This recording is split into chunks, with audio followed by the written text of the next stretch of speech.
Bab 1101. Anak yang hilang ini.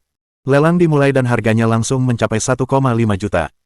Saat itu, jarang ada yang menawar lebih tinggi, lagi pula, senjata ini hanya bisa dijual dengan harga lebih dari 2 juta. 1,8 juta. Saat itu, seorang pria kaya menawar 1,8 juta. Kalau tidak ada penawaran lebih tinggi, saya mau peralatan ini. 1,8 juta, 1,8 juta. Ada yang lebih tinggi? Tanya pembawa acara dengan lantang. Tidak ada yang menawar lebih tinggi, keuntungannya tidak signifikan. Tidak perlu menyinggung siapapun, kan? Selamat, Pak. Anda mendapatkan pedang penakluk jiwa Taohua ini seharga 1,8 juta. Anda bisa mendapatkan 1 juta jika menjualnya di pasar. Anda beruntung. Rasanya seperti uang jatuh dari langit. Barang suci pertama telah terjual. Beberapa artefak tingkat dewa kemudian ditemukan sebagai artefak yang luar biasa. Yang lebih bagus harganya pasarannya 3 hingga 5 juta. Yang lebih murah harganya 200.000 hingga 300.000. Yang mahal dilelang, yang lebih murah, dengan harga sekitar 10.000, dibagikan, semua orang senang. Akhirnya, Hong Dali memiliki perlengkapan tingkat dewa bercahaya ungu terakhir yang tersisa. Ia menarik napas dalam-dalam dan melepas kancingnya dengan sekali jentikan.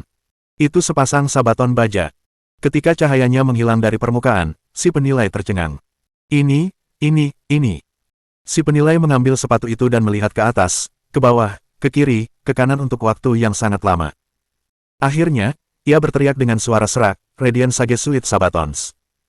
Radiant Sage Suite Sabatons. Apa? Mendengar bahwa peralatan ini ternyata bisa diperoleh melalui perjudian harta karun, semua orang tercengang. Bei Mingxuan tercengang. Hua Yueling tercengang. Ye Wuyu dan para kepala keluarga lainnya juga tercengang. Sepasang Fambres baru saja terjual di rumah lelang Senglong Royal. Sekarang sepasang sabaton. Dapatkan. Kita harus mendapatkannya. Bei Mingxuan menghubungi kepala keluarga Liu Mingyi. Lihat sabaton itu.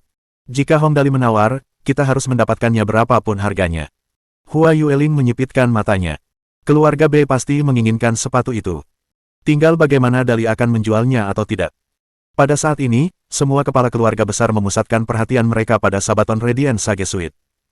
Bagaimanapun, mereka adalah kepala keluarga besar. Zhu Yunzu sudah memiliki 4 potong jas sage bercahaya. Sekarang setelah potongan kelima muncul, ia pasti akan membelinya. Lagi pula, meskipun berasal dari satu jas yang sama, efeknya berbeda. Jas sage bercahaya ini ditempa oleh seorang ahli dari keluarga kerajaan Senglong. Atributnya sangat kuat. Bahkan di antara perlengkapan tingkat dewa bercahaya ungu, jas ini dianggap sebagai salah satu jas kelas atas. Pembawa acara berbincang singkat dengan Hong Dali, lalu berteriak, semuanya, saya baru saja meminta pendapat Tuan Muda Hong Dali. Tuan Muda Hong Dali telah memutuskan untuk.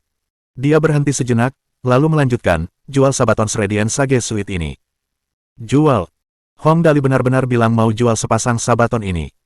Bei Mingxuan tertegun sejenak, lalu ia memegang perutnya dan tertawa terbahak-bahak. Hahaha. Hong Dali, kau memang hebat. Kau adalah bintang keberuntungan keluarga Bei dan Zhu. Kau benar-benar menjualnya. Hua Yueling jelas tertegun sejenak. Ia mengerutkan kening dan berpikir sejenak, lalu bergumam, dia benar-benar memilih untuk menjualnya. Apa dia tidak tahu kalau Zhu Yunzu punya jas ini? Memikirkan hal ini, Hua Yueling hendak meminta Hua Xiangyu memberitahu Hong Dali. Namun setelah berpikir sejenak, akhirnya ia memutuskan untuk tidak melakukannya. Lupakan saja. Lagi pula, ini baru bagian kelima. Tidak akan ada atribut lengkap. Dali tersayang seharusnya masih tahu bahwa Zhu Yunzu memiliki Radiant Sage Suite. Aku harus memberitahunya setelah ini selesai. Karena sudah memutuskan, dia tidak terburu-buru untuk turun tangan. Dia mengatur beberapa orang untuk menaikkan harga terhadap keluarga Bei. Baiklah, hadirin sekalian. Tuan rumah berkata, Radiant Sage Suite Sabatons, tawaran awal 10.000. Siapapun yang berminat boleh mulai menawar. Ini adalah perlengkapan yang luar biasa. Salah satu setelan tertinggi di antara perlengkapan tingkat dewa bercahaya ungu. Meskipun tawaran awalnya 10.000, orang-orang tentu tidak akan naif jika berpikir bahwa itu bisa dibeli hanya dengan 10.000. 1 miliar. Sebagai antek keluarga Bei, Liu Mingyi adalah orang pertama yang menunjukkan kartunya. 1,5 miliar. Di ujung lain, salah satu ketua juga mengangkat kartunya. Semua orang melihat bahwa itu adalah ketua keluarga Wang. Mereka memiliki hubungan yang cukup baik dengan keluarga Hong. Sepertinya dia telah menerima instruksi dari Hua Yueling. Bei Mingxuan telah memberikan perintah hukuman mati untuk sabaton Radiant Sage Suite. Dia harus memilikinya. Karena itu, Liu Mingyi melanjutkan tanpa sepatah kata pun. 2 miliar. 2,5 miliar. Keluarga Hong terus menaikkan tawaran. 3 miliar. Liu Mingyi tidak ragu sama sekali. 4 miliar. 5 miliar. Harganya langsung naik menjadi 5 miliar dalam sekejap. Penonton tercengang. Ini terlalu menakutkan. Harganya naik menjadi 5 miliar hanya dalam beberapa penawaran. Dengan harga ini, orang di keluarga Hong akhirnya menggelengkan kepalanya. Aku menyerah. Bagus. Bei Mingxuan menepuk pahanya dengan keras dan tertawa. Dengan sabaton ini, dengan sedikit keberuntungan, kita akan bisa mengumpulkan ke-6 potong kostum itu. Saat itu, kita akan menjadi perkasa, hahaha. Tak heran Bei Mingxuan begitu senang. Radiant Sage Suite adalah salah satu dari segelintir suite tingkat dewa terbaik. Dibandingkan dengan Wings of Starry Sky milik Hua Xiangyu, suite itu jauh lebih kuat. Saat ini, ketika tanggal tantangan tiba, Hong Xingyu pasti akan mengenakan kostum Wings of Starry Sky. Awalnya, Zhu Yunzu tidak memiliki perlengkapan yang sangat bagus untuk digunakan. Dengan Radiant Sage Suite ini, segalanya akan sangat berbeda. Setelah semua perlengkapan tingkat dewa dibuka, pembawa acara mengumumkan, baiklah, hadirin sekalian, saya rasa acara hari ini cukup memuaskan semua orang. Jelas, masih banyak perlengkapan yang belum dibuka. Oleh karena itu, Tuan Muda Dali mengumumkan bahwa konvensi pembukaan segel akan dilanjutkan lusa pada waktu yang sama. Ya, hahaha, keren. Aku akan datang lagi kalau begitu, ya, ada perlengkapan bagus yang bisa didapatkan dan seru untuk ditonton. Siapapun yang tidak datang itu bodoh, aku pasti datang lebih awal kalau begitu. Hahaha, rasanya terlalu menyenangkan. Mata penonton berbinar-binar. Mereka yang tidak berhasil mendapatkan perlengkapan pun bertepuk tangan, menantikan acara kedua 2 hari kemudian. Penonton kemudian meninggalkan arena dengan rasa puas dan menunggu acara dilanjutkan 2 hari kemudian. Mereka yang mendapat perlengkapan bahkan menunda semua kegiatan keesokan harinya agar bisa datang lagi. Haha, Tuan Bei, aku tidak mengecewakanmu. Aku berhasil mendapatkan perlengkapannya. Liu Mingyi terkekeh dan memasuki ruang VIP Bei Mingxuan. Ia meletakkan sepasang sabaton Radiant Sage Suite dengan hati-hati di atas meja dan tersenyum. 5 miliar bukanlah harga yang terlalu mahal, yang penting perlengkapan ini sangat bagus. Hehe, kerja bagus. Bei Mingxuan mengambil sabaton dan mengamatinya dengan saksama, lalu berkata dengan puas, dengan sepasang sabaton ini, Zutua hanya kekurangan satu bagian untuk mendapatkan atribut lengkap dari setelan ini. Jika ke-6 bagian ini digabungkan, peluang menang akan meningkat 1 tingkat. Atribut dari setelan Sage Radiant ini cukup kuat. Uang ini terpakai dengan baik. 6 potong Radiant Sage Suite akan meningkatkan ketahanan terhadap kemampuan secara signifikan. Menghadapi Hong Xingyu, yang serangannya terutama ditangani dengan kemampuannya, efek ini sangatlah penting. Asalkan keluarga Zhu masih membutuhkannya, ya sudahlah. Liu Mingyi segera memanfaatkan kesempatan itu untuk memuji mereka. Ambillah sepasang sabaton ini sebagai sponsorku untuk keluarga Zhu. Kalau keluarga Zhu menang, jangan lupakan aku. Ah, bagaimana mungkin kami menerimanya, hahaha. Meskipun begitu, Bei Mingyi tidak berniat membayar. Baiklah, sudah diputuskan. Saat Zutua menang, kami tidak akan melupakanmu. Dibandingkan dengan 5 miliar ini, keuntungannya akan lebih dari pantas. Setidaknya aku tahu ada beberapa perusahaan besar senilai ratusan miliar di bawah Zutua.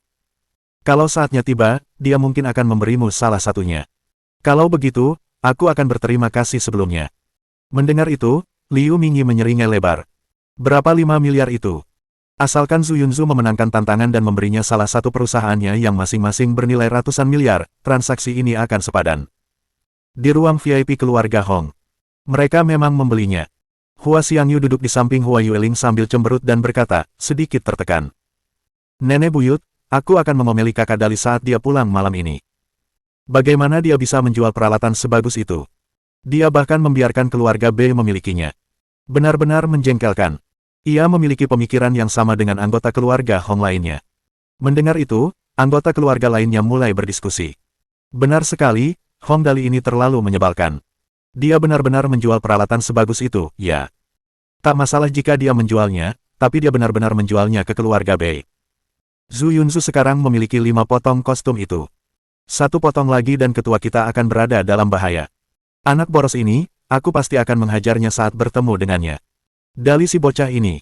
Hua Yueling mengerutkan kening, lalu berpikir dengan hati-hati dan tersenyum. Hahaha, Yuerah, kalau tidak salah, dia akan mengirim seseorang ke sana sebelum kau mencarinya. Hah. Hua Xiangyu tertegun sejenak. Dia tidak mengerti apa yang dimaksud Hua Yueling. Saat itu, seorang penjaga datang melapor. Melapor ke Nyonya Tua, Ye Wuyu dari keluarga Ye meminta audiensi. Haha, benar juga. Hua Yueling tertawa dan berkata keras, undang dia masuk. Ia memukul-mukulkan tongkatnya ke tanah. Aku punya sesuatu yang penting untuk dibicarakan dengannya. Kalian semua boleh kembali untuk melakukan apapun yang perlu kalian lakukan. Bab 1102. Boyuan berkumpul kembali. Karena Nyonya telah memberi perintah, seluruh anggota keluarga Hong langsung bubar. Hanya Hua Xiangyu yang diizinkan tinggal. Baik, Nyonya. Penjaga itu segera pergi untuk membawa Ye Wuyu masuk. Tak lama kemudian, Ye Wuyu berjalan perlahan, mengenakan pakaian kasual yang anggun. Ia menyapa Hua Yueling. Kepala keluarga Ye Wuyu, memberi salam kepada Nyonya Hua. Kita sepakat, tidak perlu formalitas, jawab Hua Yueling ramah. Kedatangan kepala keluarga Ye kali ini, saya percaya Anda sudah membuat keputusan. Benar, Nyonya Hua. Ye Wuyu tidak tinggal diam dan mencari tempat duduk. Ia tersenyum dan berkata, awalnya saya masih agak ragu. Namun, setelah menyaksikan penampilan Hong Dali hari ini, saya telah membuat keputusan. Hong Dali menjual semua peralatan bagus dengan begitu kejamnya, tapi Ye Wuyu ini malah mendukung keluarga Hong karena dia menyaksikannya. Apa yang sedang terjadi? Nenek buyut, aku tidak mengerti. Hua Xiangyu menatapnya dengan mata indahnya yang lebar dan bertanya, kakak Dali menjual semua peralatan yang luar biasa, tetapi kepala keluarga Ye ini memilih untuk mendukung kita karena itu. Anak bodoh, biarkan dia menjelaskan. Hua Yueling menepuk kepala Hua Xiangyu dengan penuh kasih sayang. Ini pasti putri kecil, Nona Hua Xiangyu, kan? Ye Wuyu menatap Hua Xiangyu dan berkata lembut, kau memang secantik yang dikatakan rumor. Paman, kau mengolok-olokku. Hua Xiangyu menundukkan kepalanya dengan malu-malu dan berkata pelan, kau masih belum menjelaskannya. Haha, sebenarnya cukup mudah. Ye Wuyu melirik sekeliling dan melihat tidak ada orang lain di sana. Hua Xiangyu meyakinkannya. Tenang saja, tidak ada peralatan pengintai di sini. Ye Wuyu lalu berkata, kalau aku tidak melakukan riset yang tepat tentang Hong Dali, aku mungkin akan berasumsi seperti orang lain bahwa Hong Dali si pemboros ini idiot karena membocorkan semua hartanya kepada musuh-musuhnya. Hua Xiangyu mendengarkan dengan seksama. Dia benar-benar setuju sepenuhnya dengan apa yang dikatakan Ye Wuyu. Apakah Hong Dali idiot? Tentu saja tidak. Namun, saya sudah menonton rekaman Hong Dali yang membobol ruang eliksir 5 atau 6 kali dengan saksama. Lalu, saya menyadari sesuatu. Ye Wuyu tersenyum dan berkata, Hong Dali bukan hanya idiot.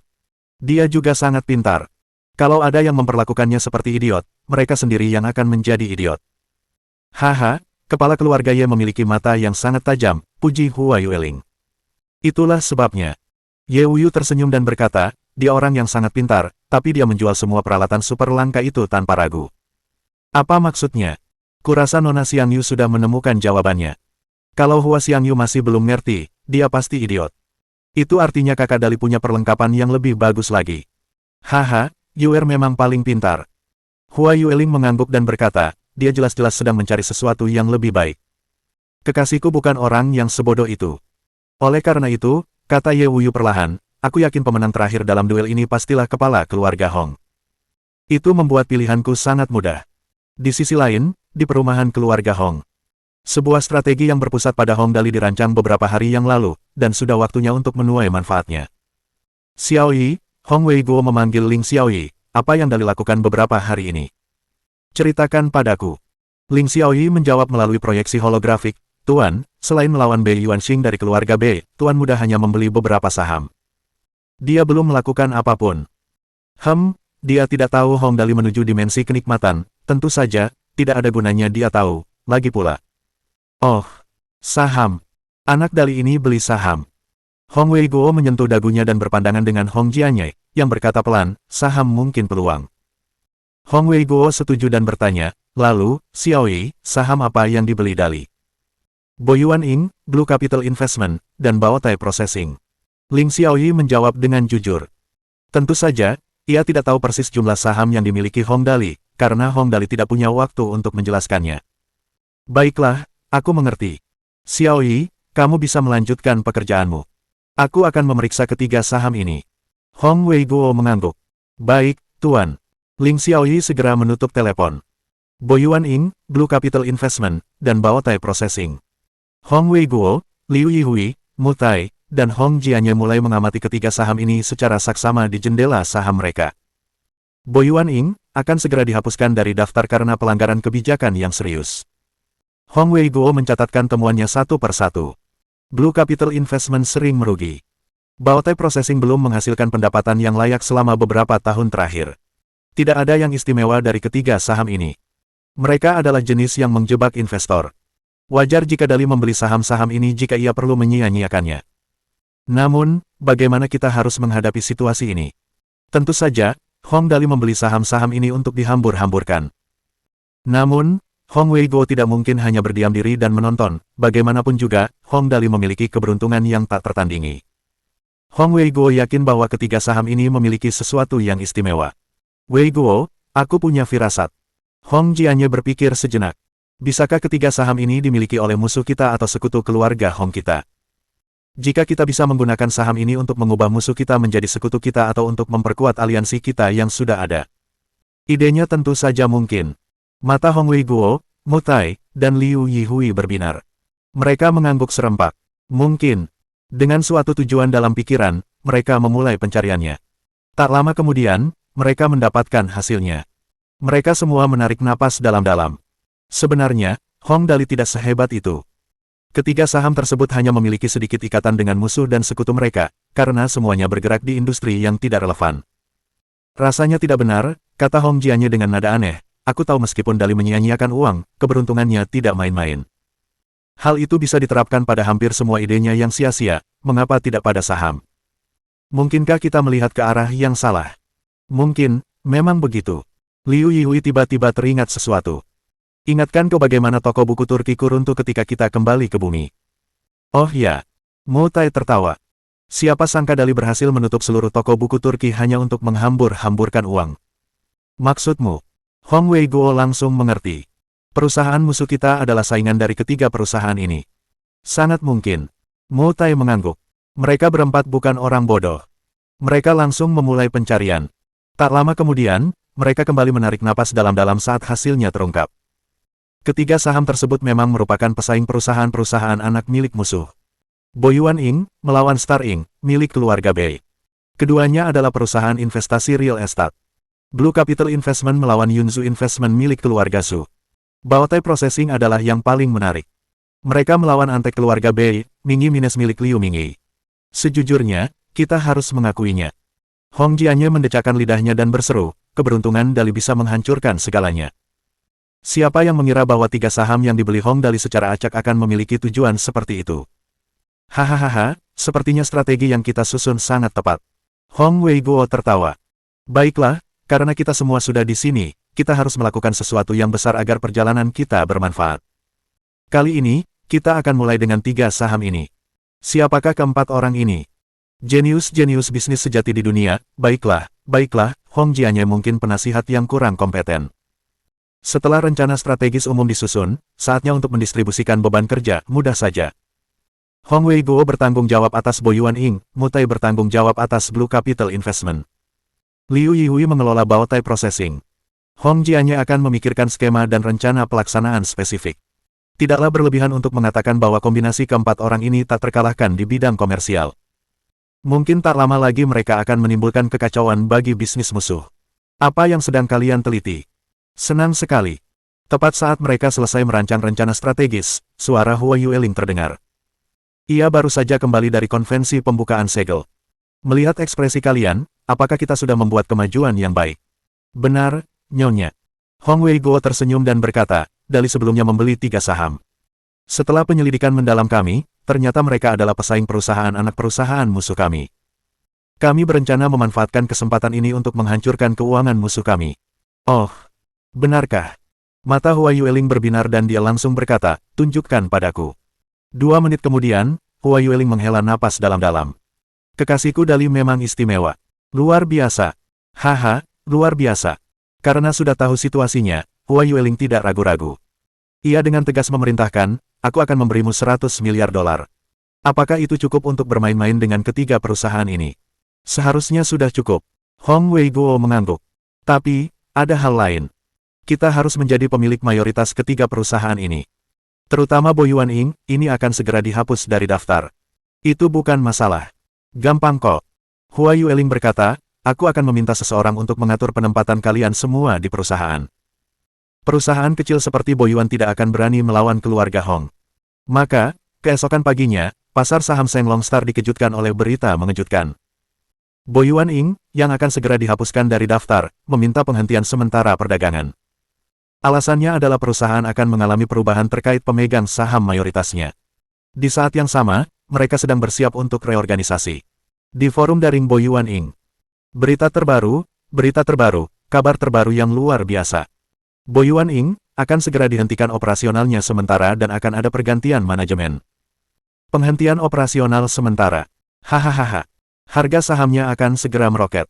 Apa-apaan ini, serius? Itu benar-benar berita bagus. Hampir pasti akan ada setidaknya 10 hari kenaikan harga. Lebih dari 10. Kurasa setidaknya 20. Penangguhan dan reorganisasi. Itu skenario terbaik yang mungkin. Bab 1103. Dewa Saham, Hong Dali. Divine College, Fakultas Latihan Fisik kelas 18. Perkenalkan teman sekelas baru untuk kalian semua. Mentor Jing melambaikan tangannya ke arah orang di luar pintu. Mari kita sambut Krisnata.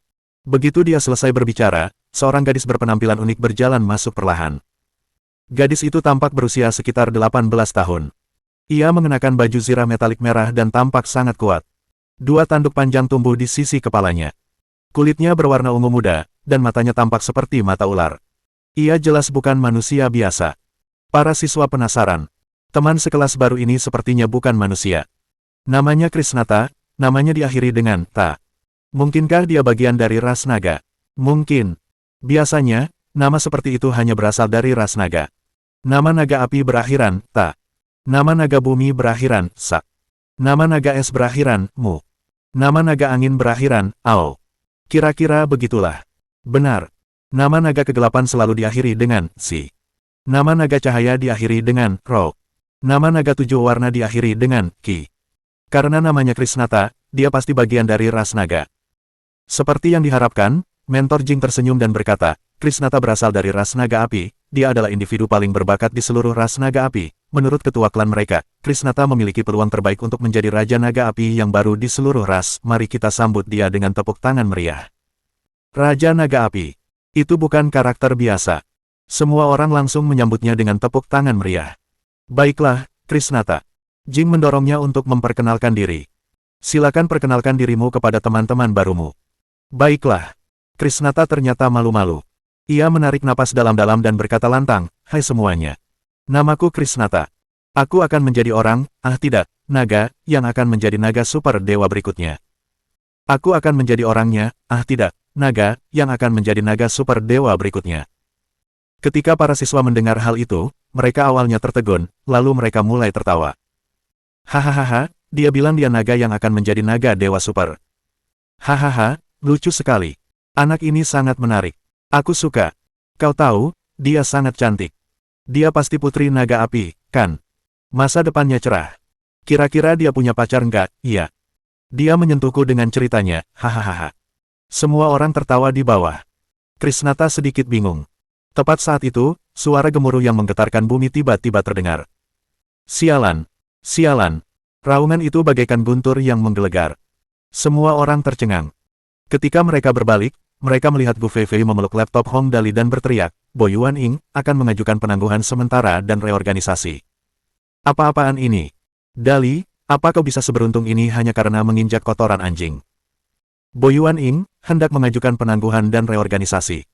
Ketika mereka mendengar berita menggembirakan itu, semua orang, termasuk Krisnata, tercengang. Krisnata tidak mengetahui situasi pasar saham di Sheng Long Star. Ia hanya terkejut dengan kerasnya suara Gu Feifei. Namun, semua orang punya pendapat berbeda. Hong Dali membeli 800 juta lembar saham Boyuan Ing. Lebih dari 1 juta lot. Sekarang setelah mereka akan mengajukan penangguhan sementara dan reorganisasi, bajingan ini bisa santai saja dan menunggu sahamnya mencapai batas harga tertinggi setiap hari. 5% setiap hari akan memberinya 40 juta dolar. 40 juta. Bajingan, kau pasti tahu semacam informasi orang dalam. Gu Feifei melompat maju dan mencekik Hong Dali. Bicaralah. Apa lagi yang kau tahu? Kalau tidak, aku akan mencekikmu sampai mati. Krisnata menatap dengan bingung, wanita ini terlalu ganas. Dia bahkan lebih ganas daripada ras naga. Batuk, batuk, batuk, aku sesak napas. Wajah Hong Dali memerah. Aku hanya ingin menyia-nyiakan. Bicaralah. Gu Feifei berkata dengan galak, tahukah kamu bahwa Bo Yuanying akan mengajukan penangguhan sementara dan reorganisasi? Mana mungkin aku tahu. Hong Dali terbatuk dan bertanya dengan aneh, aku benar-benar hanya ingin menyia-nyiakannya. Apa maksud dari penangguhan sementara dan reorganisasi? Akan kujelaskan. Mentor Jing kini menatap Hong Dali seperti mesin ATM. Penghentian sementara dan reorganisasi berarti perusahaan ingin semua perdagangan sahamnya dihentikan, karena perusahaan sedang mengalami perubahan signifikan. Kemudian, perdagangan akan dilanjutkan setelah semuanya beres. Biasanya, akan ada pertumbuhan kompensasi setelah perdagangan dilanjutkan. Mengenai seberapa besar pertumbuhannya, itu sangat bergantung pada seberapa besar peningkatan perusahaan setelah reorganisasi. Dia dipenuhi penyesalan saat itu, kenapa dia menjual sahamnya dulu. Sekarang dia sudah tamat, tidak ada lagi kesempatan. Apa-apaan ini? Harganya akan mencapai batasnya setelah perdagangan dilanjutkan. Mata Hong Dali langsung terbelalak ketakutan. Kalau begitu, sahamku juga tidak akan. 40 juta sehari. Itu 400 poin atribut. Ya Tuhan, potongan itu bisa membunuhku. Meskipun aku menghambur-hamburkan beberapa miliar saat konvensi pembukaan segel tadi, aku tidak sanggup mengambil potongan ini. Apa-apaan ini? Feifei, teriak Hong Dali. Apakah perdagangan Bo Yuanying sedang dihentikan sementara? Aku harus menjual sahamku secepatnya. Jual semuanya. Aku harus menghambur-hamburkan uang, bukan menghasilkan uang. Apa-apaan? Logika macam apa itu? Kamu nggak mau saham yang menghasilkan uang, cuma saham yang rugi. Sekalipun kamu punya banyak uang, kamu tetap nggak bisa main-main kayak gitu, kan? Belum. Baru akan disuspensikan sore ini, teriak Jing buru-buru. Tapi, suspensinya belum berlaku. Tapi, harga sahamnya sudah tidak lagi di bawah batas harga. Gu Feifei berteriak sebelum sempat menyelesaikannya. Dali, dasar brengsek. Apa yang kau coba lakukan? Kau mau menjual saham yang potensinya sebesar ini? Gila. Aku bisa mati kalau nggak jualan. Apa aku bisa memilih untuk nggak jualan? Saat mereka mendengar Hong Dali akan menjual sahamnya, semua orang di kelas diam-diam menyalakan laptop mereka, sial. Kalian harus membeli saham sebanyak-banyaknya. Hanya orang bodoh yang akan melewatkan saham yang harganya pasti naik. Mentor Jing adalah yang paling tegas. Ia langsung menjual semua saham yang dimilikinya dan hanya menatap Bo Yuanying, cukanya sudah siap, ia hanya menunggu kepitingnya. Berapa harga batas bawah hari ini? Coba saya lihat. Hong Dali memeriksa harga batas bawah. 5,80. Lumayan. Dia dengan tegas menjual semua sahamnya di pasar dengan harga batas bawah. Ayo kita lakukan. Seluruh forum online Bo Yuanying langsung menjadi kacau. Lihat ini, para pemegang saham utama sedang menjual semua saham mereka. Kukira mereka mengajukan penangguhan sementara. Mungkin itu tidak terjadi lagi. Aduh, sial, aku masih berpikir aku akan kaya. Ini semua tipu muslihat untuk menjebak uang kita. Saudara-saudara, cepatlah jual saham kalian. Kalian akan menyesal kalau terlambat. 800.000 lot. Pemegang saham mayoritas mana yang berani main-main seperti itu? Penghentian sementara itu pasti berita bohong. Cepat. Jangan ragu-ragu.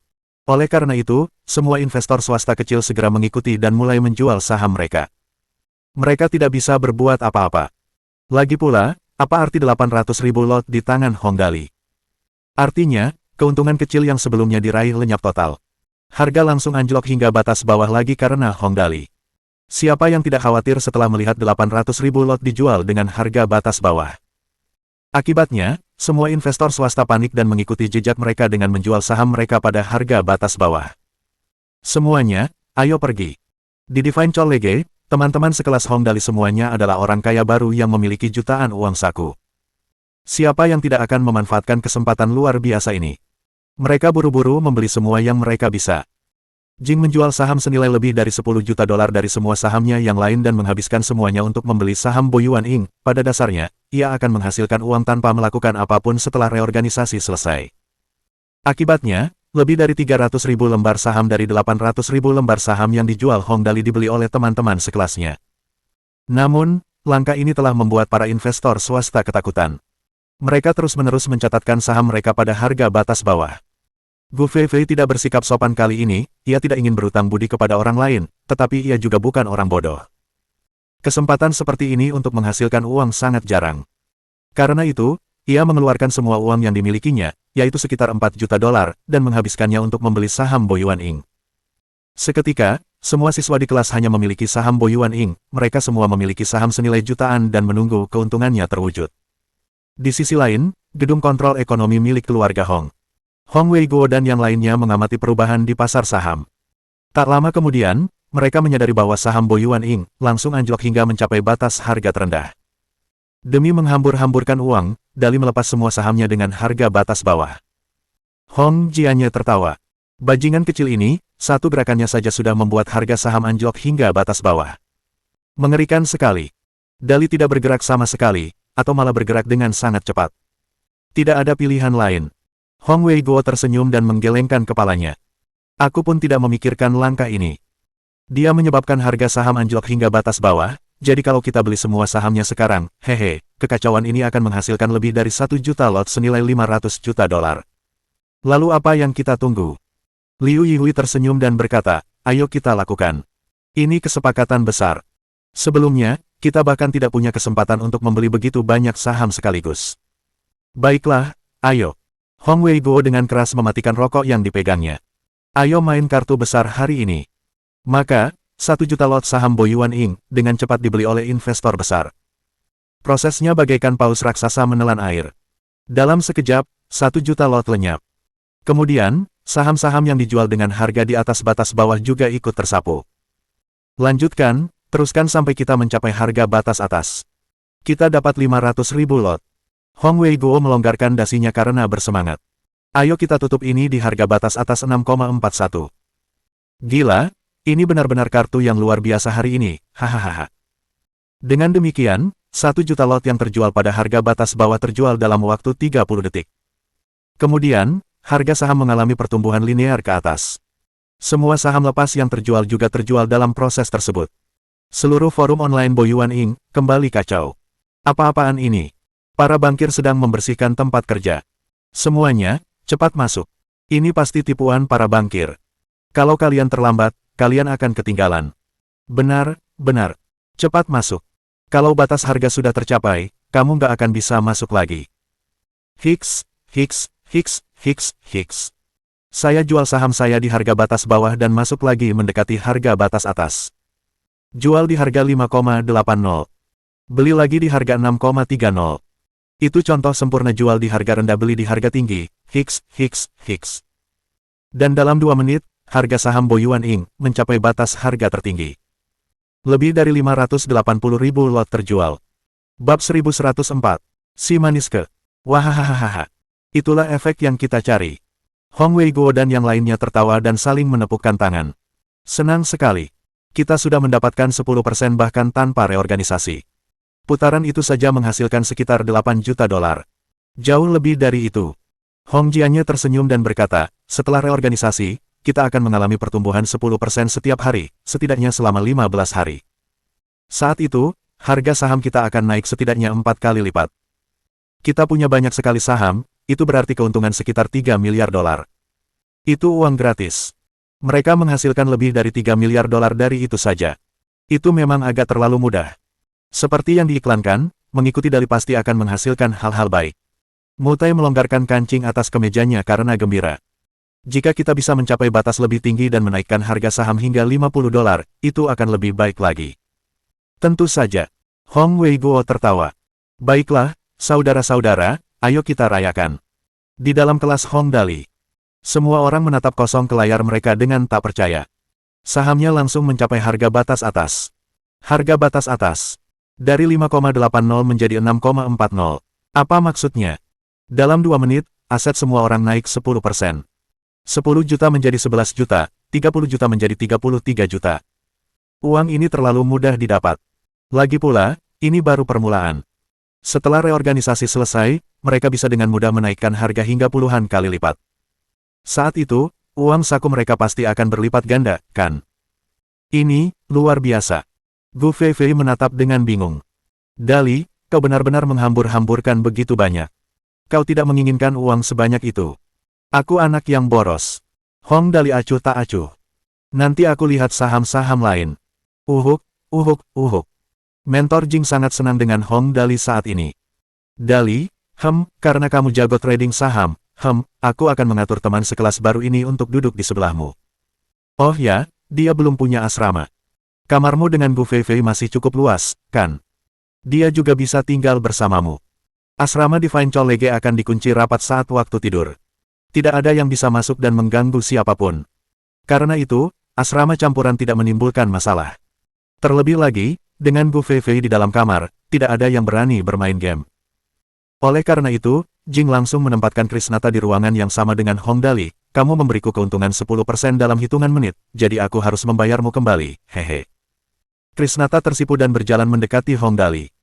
Ia sedikit gugup saat berkata, "Halo, aku Krisnata, naga yang akan menjadi naga Dewa Super. Tolong jaga aku di masa depan." "Ah, halo, aku Hong Dali." Hong Dali tersenyum saat menyapanya. Gu Fei menatap laptopnya dan bergumam, "Naga yang imut. Sebaiknya aku memanggilmu si manis mulai sekarang." Krisnata semakin tersipu. "Bagaimana kamu tahu kalau nama panggilanku adalah Kyutike?" Begitu saja, satu lagi kecantikan ditambahkan ke kamar Hong Dali, yakni kecantikan seekor naga. Hong Dali teringat apa yang dikatakan Raja Naga Tujuh Warna Daik tentang ketiadaan Raja Naga di antara beberapa ras naga dan melirik Kyutike beberapa kali lagi. Ngomong-ngomong, Kyutike terlihat cukup cantik dari dekat. Lagi pula, dia adalah naga remaja jenius nomor 1 di ras naga api. Kuat. Baiklah, murid-murid. Mentor Jing bertepuk tangan saat kelas berakhir. Kita semua mendapatkan hasil yang bagus hari ini. Kalau begitu, pelajaran pagi akan berakhir di sini. Selain itu, saya harus mengumumkan satu hal lagi. Kita akan memulai kursus percobaan besok. Lokasinya akan berada di kampung halaman Krisnata, planet bintang api tempat para naga api tinggal. Sesampainya di sana, kalian bisa mengulang dengan benar apa yang baru saja kalian pelajari. Lagi pula, naga api sangat kuat. Kalian bisa mencari lawan kalian sendiri di sana. Baiklah, kita akhiri pelajaran di sini. Harap berkumpul tepat waktu pukul 10 pagi besok. Kita akan menuju ke planet bintang api bersama-sama. Kelas dibubarkan. Huyah. Semua orang bersorak. Hari ini benar-benar luar biasa. Mereka tidak hanya menang kembali di pasar saham, tetapi mereka juga berkesempatan mengikuti kursus percobaan yang paling menarik besok. Selama kursus percobaan, para siswa dapat mempraktikkan seni bela diri yang mereka pelajari di Divine Colleague dengan baik. Terlebih lagi, lokasi tersebut merupakan tempat tinggal para naga api. Akan menarik bagi mereka untuk berinteraksi dengan ras naga, jika semuanya berjalan lancar, mereka bahkan dapat membawa anggota ras naga kembali sebagai ksatria naga mereka. Itu akan sangat keren. Maka, semua orang kembali ke asrama masing-masing untuk mempersiapkan perjalanan esok. Di sisi lain Divine Colleague, Bei Yuanxing, yang masih kehilangan penisnya, tinggal sendirian di asramanya. Saat itu ia sedang melakukan panggilan video dengan seseorang. "Kakak, kelas Hong Dali sedang menuju ke planet bintang api tempat para naga api tinggal. Ini kesempatan bagus bagi kita untuk menghabisinya." Bei Yuanxing menatap orang di panggilan video dan berkata pelan, "Mungkin tidak ada orang lain yang punya kesempatan. Tapi, kakak, kau berbeda. Kau pasti bisa menghabisinya dan membalas dendam untukku." Orang yang sedang diajak bicara Bei Yuanxing adalah jenius lain di keluarga Bei Sihui. Dia adalah seorang prajurit tingkat sektor bintang Orde keempat. "Jangan khawatir. Aku akan memastikan dia mati. Dia mempermalukan seluruh keluarga Bei kita." Bei Sihui berkata dengan suara rendah, "Oh ya, ceritakan semua informasi tentangnya. Jangan sampai terlewat sedikit pun." "Ya, tentu."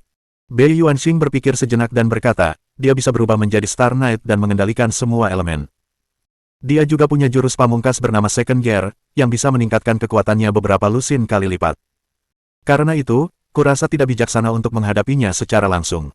Cara terbaik untuk menghabisinya adalah dengan membunuhnya saat dia lengah. "Aku mengerti." Bei Sihui mengangguk dan berkata, "Favoritku adalah pembunuhan. Baiklah, aku akan bersiap sekarang dan segera menuju ke planet bintang api." "Haha, kakak, kalau kau pembunuhnya, Hong Dali pasti sudah mati." Bei Yuanxing sangat gembira hanya dengan memikirkan kematian Hong Dali. Tidak mengherankan dia begitu bahagia dan yakin. Bei Sihui, prajurit tingkat sektor bintang Orde keempat.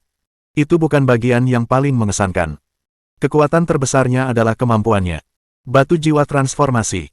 Dia bisa berubah wujud menjadi apapun yang pernah dilihatnya. Seseorang, hewan, bahkan hiasan. Jika memungkinkan, ia bahkan bisa berubah menjadi serangga kecil dan menempel di tubuh targetnya. Begitu target tiba di lokasi yang tepat, Bei Sihui bisa tiba-tiba muncul di sampingnya dan melancarkan serangan mematikan. Oleh karena itu, di seluruh keluarga Bei, meskipun orang terkuat adalah Bei Mingxuan, orang yang paling ditakuti pastinya Bei Sihui. Di sisi lain Divine Colleague, dalam cabang luar negeri. Sejujurnya, Pertarungan sebelumnya dengan Bei Yuanxing membuat Lucifer sangat tertekan. Sejak lahir, kapankah ia pernah mengalami nasib sial seperti itu?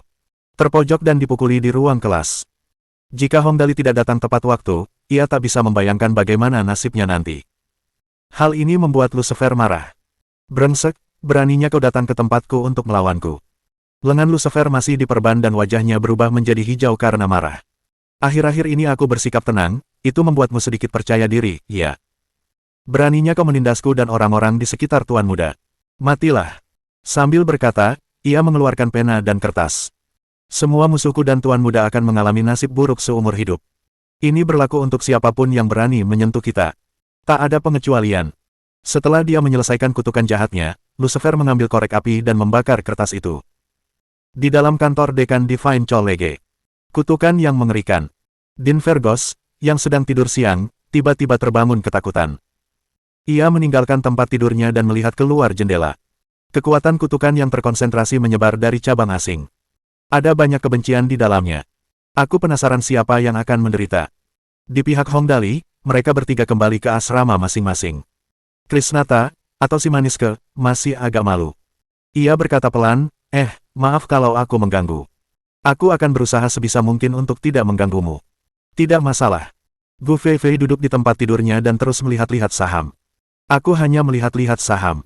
Kau tidak akan terlalu mengganggu. Hong Dali tentu tahu bahwa Gu Feifei adalah seorang pecandu saham. Ia berpikir sejenak dan berkata, Feifei, ayo pergi. Kita akan kembali ke tempat kemarin dan membiarkanmu bersenang-senang. Tentu saja, Gu Feifei tahu tentang dimensi kenikmatan yang mereka kunjungi kemarin. Tempat itu sungguh ajaib. Karena itu, Gu Feifei bertanya dengan rasa ingin tahu, oh. Seru sekali. Mau jadi bankir, mata Hong Dali berbinar magis. Kamu bisa merasakan serunya jadi bankir sungguhan hari ini. Bankir. Seru. Siapapun yang bermain saham pasti ingin menjadi bankir. Gu Feifei langsung mengangguk. Baiklah. Tunggu apa lagi? Ayo cepat. Karena Gu Feifei menghasilkan banyak uang melalui Hong Dali hari ini, ia senang menemaninya, lagi pula, menjadi bankir di pasar saham itu mengasyikkan. Mau kemana? Tanya Qiyuti kehati-hati, bisa bawa aku ikut. Tidak masalah. Hong Dali tertawa. Bersama. Maka ia pun membuka pintu dimensi. Satu anak hilang, satu T-Rex betina, satu naga betina asli. Mereka semua menuju dimensi kenikmatan. Tak lama kemudian, mereka mencapai dimensi kenikmatan. Atau tempat Hong Dali tinggal sebelum transmigrasi. Sistem mengumumkan beberapa misi sampingan pada saat yang bersamaan. Tuan rumah telah memasuki dimensi kenikmatan. Misi sampingan telah dibuka. Mohon tunggu. Misi sampingan 1. Berbuat baik. Host harus berbuat baik. Hadiah misi. 10 poin prestasi. Misi sampingan kedua. Pegunungan tinggi dan air mengalir. Jalin pertemanan yang lebih baik. Semakin banyak teman yang kamu miliki, semakin baik pula hidupmu. Hadiah misi. 10 poin prestasi. Misi sampingan ketiga.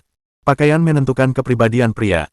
Pakaian, makanan, akomodasi, dan perjalanan adalah 4 fokus utama kehidupan manusia. Berpakaianlah dengan baik. Belilah 2 set pakaian cantik untuk dirimu dan teman-temanmu. Hadiah misi. 10 poin prestasi. Bab 1105. Membantu kakek tua. Misi sederhana. 30 poin prestasi. Hong Dali tidak terlalu memikirkannya.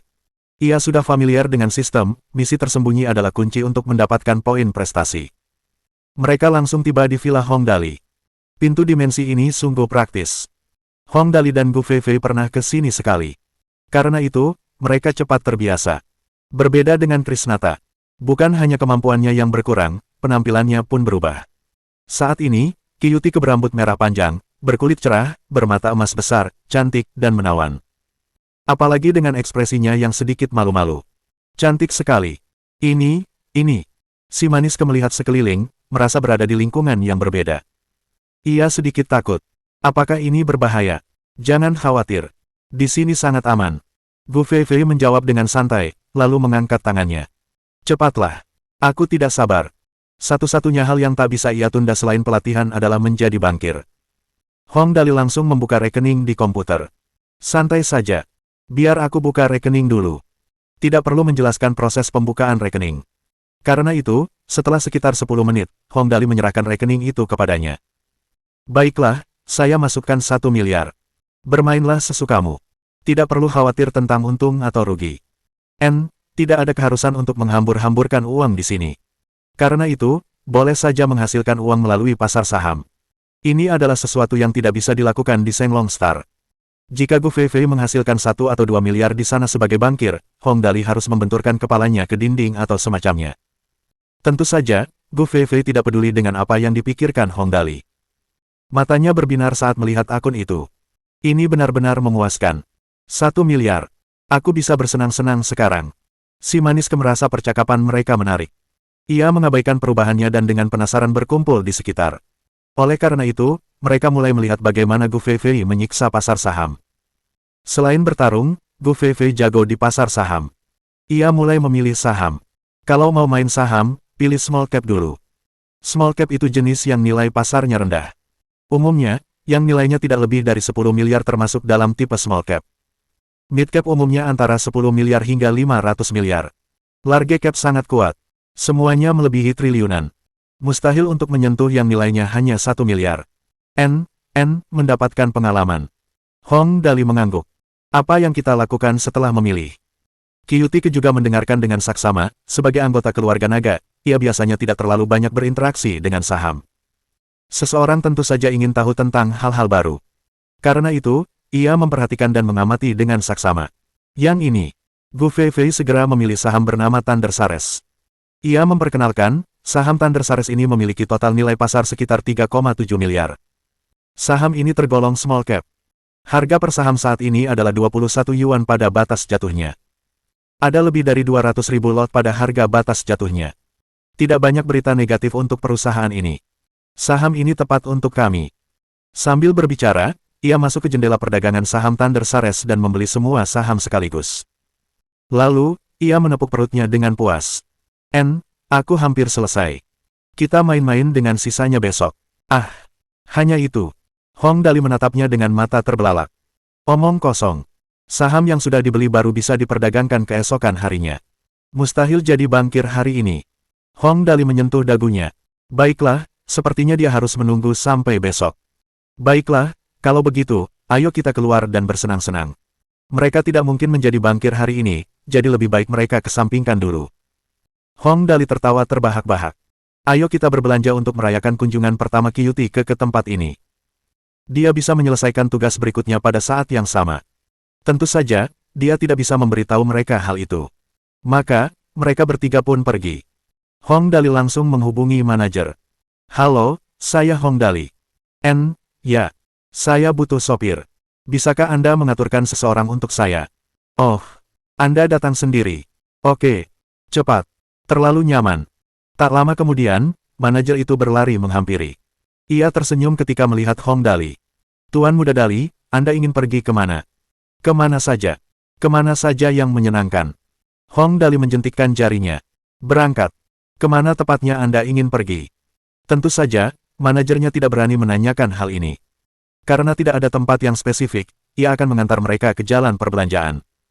Memang berbeda dengan radar sistem. Tak lama kemudian, sebuah pengingat datang dari sistem. Menemukan misi tersembunyi. Tangkap pencuri. Deskripsi misi. Seorang pencuri mencuri tas tangan seorang wanita muda dan sedang melarikan diri. Tuan rumah akan membantu.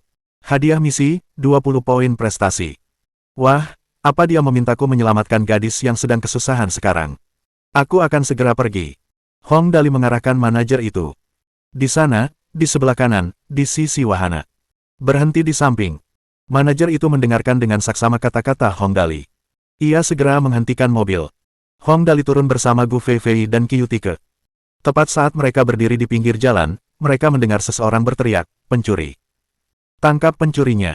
Wahahaha, poin prestasi, aku datang. Hong Dali berbalik dan melihat seorang pria berpenampilan menyedihkan berlari ke arahnya. Seorang perempuan muda seusianya berlari mengejar pria itu.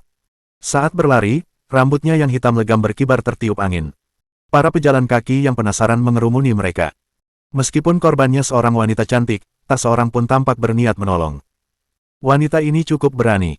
Dia juga cukup cepat, lihat kakinya yang panjang. Hong Dali menyentuh dagunya. Haruskah dia membantu? Itulah pertanyaannya. Jika dia membantu, mereka bisa menyingkirkan pencuri itu dengan mudah. Masalahnya adalah wanita cantik di belakangnya. Bagaimana jika dia jatuh cinta padanya? Bagaimana jika dia meminta nomor teleponnya? Baiklah, Hong Dali memang sedang berpikir aneh-aneh. Tapi, bukan karakternya untuk tidak membantu dalam situasi seperti itu. Fei Fei, Hong Dali menepuk lengan Gu Fei Fei. Kamu tahu. Aku mengerti. Dengan pengalaman tempur Gu Fei Fei, menghadapi pencuri bukanlah masalah. Ia menghilang dalam sekejap dan muncul di antara pencuri dan rute pelariannya bagaikan dinding. Pencuri itu menghantam perutnya dengan keras. Kemudian, tubuhnya melayang seolah-olah sedang menunggangi awan dan kabut. Ia akhirnya jatuh ke tanah 5 hingga 6 meter jauhnya dan mengerang sambil berjuang untuk bangun. Suara sistem terdengar. Misi tersembunyi selesai. Anak hilang yang bersedia berbuat baik. Menangkap satu pencuri. Hadiah misi, 20 poin prestasi. 20 poin prestasi tersedia. Setelah misi selesai, mereka bersiap untuk berangkat. Sebelum Hong Dali bisa memerintahkan mereka pergi, orang-orang di sekitar tersentak kaget. Ternyata si pencuri menyadari bahwa dirinya tidak dapat melarikan diri dan mencabut belati dengan ganas sambil mengarahkannya ke arah korban. Melihat itu, gadis itu jelas terkejut. Ia berdiri di sana tanpa bergerak. Sialan, kau mau membunuh sekarang karena tidak bisa kabur. Hong Dali ternganga. Apa pencuri sekarang seganas itu? Apa orang ini mau jadi perampok sekarang? Aku memang berniat untuk melepaskannya. Gu Fei Fei mengepalkan tangannya dengan penuh semangat. Kalau begitu, jangan salahkan aku. Apa kekuatannya? Dia menindas Bei Yuanxing sepenuhnya, tak seorang pun berani mengganggunya di Divine Colleague. Bahkan di bumi, dia memiliki atribut terbaik, setidaknya setara dengan level gabungan 5 atlet. Sebelum pencuri itu sempat berbuat apa-apa, Gu Fei Fei sudah memegang kakinya. Ia berteriak dan meronta-ronta di udara. Semua orang tercengang. Kekuatan wanita ini terlalu menakutkan. Apakah dia seekor burung bangau? Hong Dali tak kenal ampun terhadap orang jahat, bahkan saat mereka sedang terpuruk. Ia melakukan tendangan berputar yang indah. Ini dompetmu. Hong Dali mengambil dompet itu dan menyerahkannya kepada wanita itu. Lalu, ia tersenyum. Keren. Gadis itu tingginya sekitar 1,7 meter dan tampak berusia sekitar 18 atau 19 tahun. Meskipun masih agak muda, payudaranya sudah mulai membesar. Yang paling menarik perhatian adalah sepasang kakinya yang ramping dan indah. Panjangnya saja sudah sempurna untuk dipandang mata banyak orang. Gadis itu sedikit tersipu saat menatap Hong Dali. Ia mengambil dompetnya dan berterima kasih. Kemudian, ia berbalik dan menghilang ke kerumunan dalam sekejap mata. Sial, cuma itu. Gu Fei Fei terkejut. Kita bantu dia menangkap pencurinya dan mendapatkan kembali dompetnya. Dia cuma berterima kasih lalu kabur. Kalau aku tahu, aku nggak akan repot-repot ikut campur. Yang imut cemberut dan berkata, karakter orang ini biasa saja. Para pejalan kaki mulai berdiskusi. Kenapa wanita ini begitu tidak berterima kasih? Dia langsung kabur setelah berterima kasih. Setidaknya dia harus menunggu polisi datang dan menjadi saksi. Tepat sekali. Dia menghilang begitu saja. Karakternya memang biasa saja. Diskusi itu tidak mengganggu Hong Dali. Kita baik-baik saja. Apa kau berharap dia menyerahkan dirinya kepadaku? Ayo pergi. Ayo kembali. Misi telah selesai dan ia telah mendapatkan poin prestasi. Ia tidak peduli dengan hal lain. Istrimu sudah banyak, kok. Satu lagi tidak ada apa-apanya. Gu Fei Fei tampak kesal. Kita telah menyelamatkan seorang gadis yang sedang dalam kesulitan, setidaknya dia harus menawarkan dirinya kepadamu. Haruskah aku mendapatkannya kembali? Tidak. Cepat masuk ke mobil. Hong Dali bergidik. Gu Fei Fei bilang dia akan mendapatkan gadis itu kembali, dan dia sepenuhnya mampu melakukannya. Episode ini berakhir dengan cepat seolah-olah sebuah batu kecil dilemparkan ke dalam kolam, menyebabkan lingkaran kecil riak yang perlahan menghilang. Mereka kembali ke mobil. Tak lama kemudian, suara sistem terdengar lagi. Target ditemukan untuk misi sampingan 1. Bantu kakek tua yang jatuh. Hadiah misi, 20 poin prestasi. Hong Dali. Sial, misi ini luar biasa. Membantu seorang kakek tua, misi yang cocok untuk anak yang hilang. Bab 1106. Mode pamer dimulai. Benar saja, sebelum mereka bergerak lebih jauh, jalan tiba-tiba menjadi lebih padat. Jalan yang tadinya sempit menjadi sangat padat. Manajer itu mengerutkan kening melihat situasi ini dan berkata, sepertinya ada sesuatu yang terjadi di depan. Bagaimana kalau kita jalan memutar? Jalan memutar. Bagaimana dia akan menyelesaikan misinya jika mereka mengambil jalan memutar? Aku akan melihatnya. Hong Dali turun dari mobil. Gu Fei Fei dan Qiyuti segera menyusul. Dia merunduk di antara kerumunan dan langsung mendengar orang-orang berdiskusi dengan suara pelan. Ah, wajahnya berlumuran darah karena jatuh. Kasihan sekali. Ya, tapi aku tidak berani menolongnya. Bagaimana kalau aku diperas? Ya, kami punya usaha kecil-kecilan. Kalau kami diperas puluhan ribu karena menolongnya, sekalian saja kami lompat dari gedung. Rasanya kasihan sekali tidak menolongnya. Lihat usianya yang sudah lanjut. Para penonton ingin membantu tetapi tidak berani. Lagi pula, sudah terlalu banyak contoh orang yang pergi membantu dan akhirnya diperas puluhan ribu yuan. Tak seorang pun mau mengambil risiko dan mencoba peruntungan. Namun, orang lain mungkin tidak berani, tetapi Hong Dali berani, dia tidak punya banyak hal, kecuali uang. Kakek tua, kau bisa mendengarku. Hong Dali melangkah maju. Saat itu, seseorang yang baik hati mengingatkannya. Anak muda, hati-hati, jangan sampai tertipu. Seseorang segera mengeluarkan ponselnya. Aku akan merekamnya, mungkin berguna sebagai bukti nanti. Jadi, semua orang di sekitar mereka mengeluarkan ponsel mereka dan berdiri untuk merekam. Aduh, jatuh sekali. Kakek tua itu sudah sangat tua. Ada beberapa bintik penuaan di wajah dan punggung tangannya. Namun, ia masih tampak bersemangat. Anak muda, terima kasih. Aku hanya tidak bisa bangun setelah jatuh. Hehe, kakek tua, kakek sudah tua sekali, tapi masih saja ceroboh. Hong Dali memegang lengan kakek tua. Aku akan membawa kakek tua ke rumah sakit untuk diperiksa. Wah, terima kasih.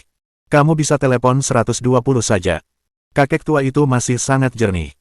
Aku akan pergi sendiri kalau sudah sampai 120, jangan sampai ada yang bilang aku mau memerasmu. Tidak apa-apa. Aku punya mobil. Aku akan mengantarmu ke sana, kata Hong Dali sambil melambaikan tangan ke arah manajer. Manajer itu diam-diam bergidik, orang kaya memang berbeda. Dia bahkan berani menolong seorang kakek tua yang jatuh.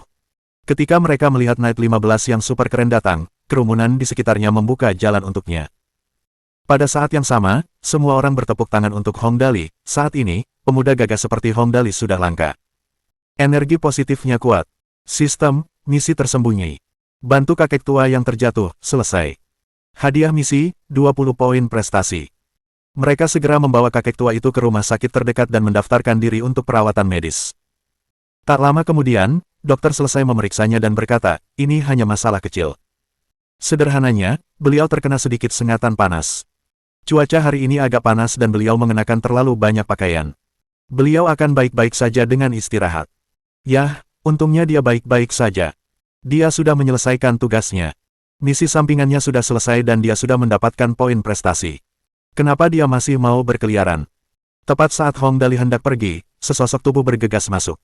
Begitu pintu terbuka, ia bertanya dengan cemas, kakek, apa kabar? Hong Dali terkejut saat dia memperhatikan gadis itu lebih dekat.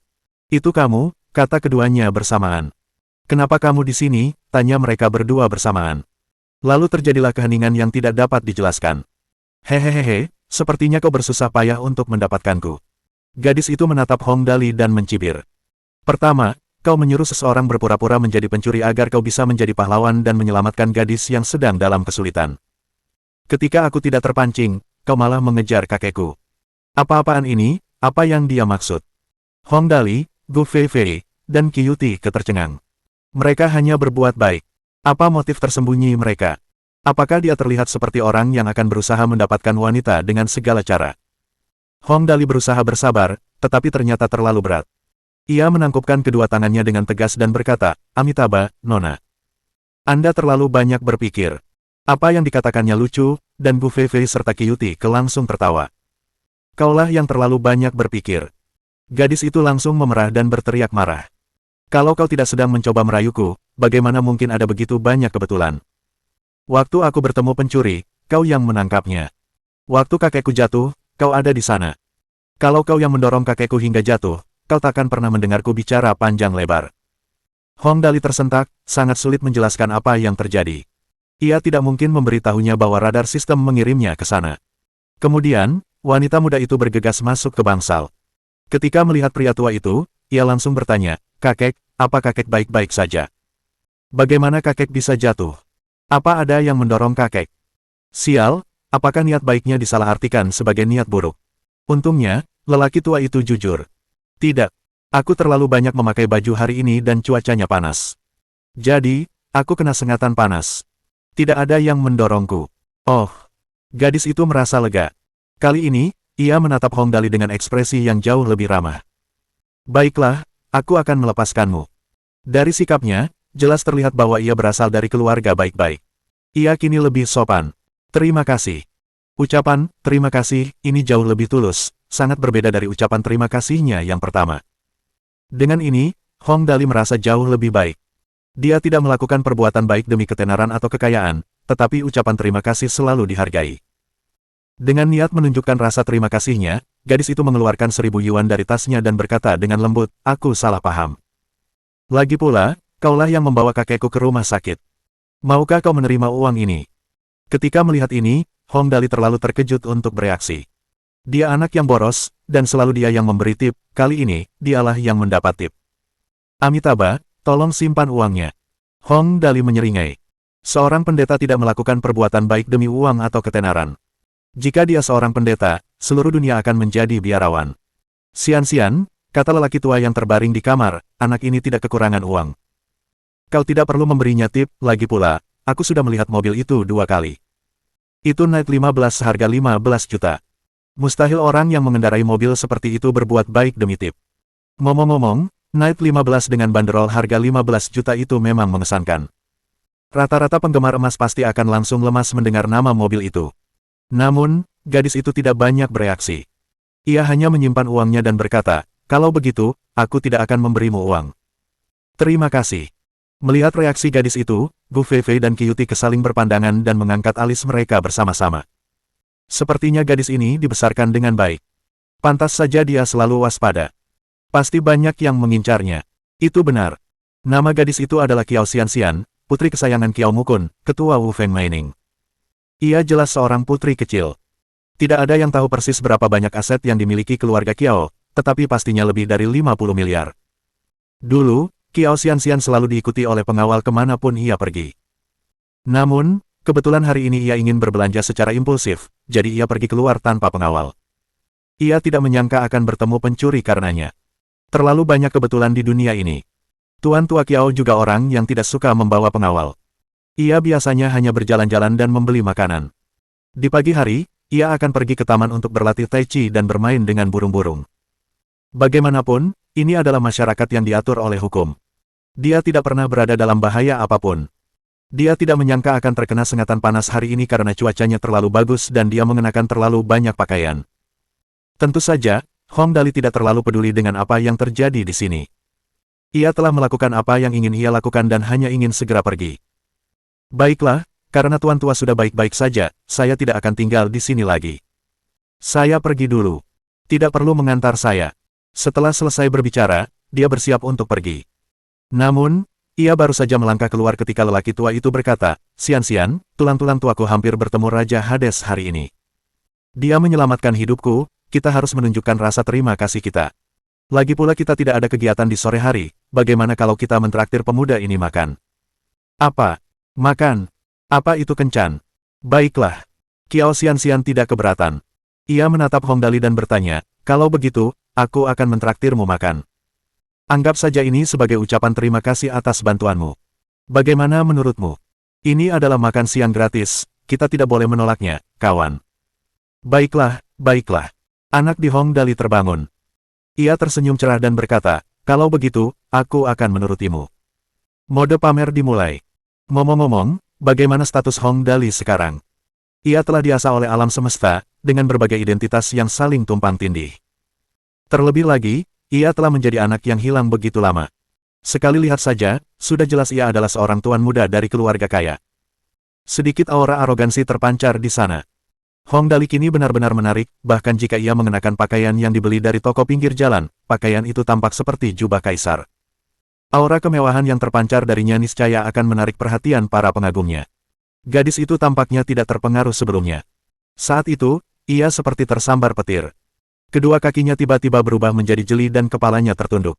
Dengan suara kecil seperti nyamuk, ia bertanya, kamu suka makan apa? Ah, tampaknya saudara Dali kita memang tak tertahankan dimanapun dia pergi. Wah, Hong Dali sebenarnya sudah sangat lapar sekarang. Ia tersenyum lagi, senyum cerahnya yang lain, dan gadis itu tiba-tiba tersipu. Ia telah dirayu oleh banyak pria selama bertahun-tahun, tetapi hari ini adalah pertama kalinya jantungnya berdebar kencang. Tak seorang pun akan percaya padanya bahkan jika ia mengatakannya. Apapun boleh. Hong Dali tersenyum. Saat itu, Ia seperti dirasuki oleh Casanova. Dengan suara rendah, penuh pesona, dan penuh daya tarik, ia berkata, kita bisa melakukan apapun yang Nona Xianxian putuskan. Ya, aku mengerti. Gadis itu berteriak kecil dengan gembira ketika melihat Hong Dali setuju. Setelah itu, ia merasa telah bertindak tidak pantas.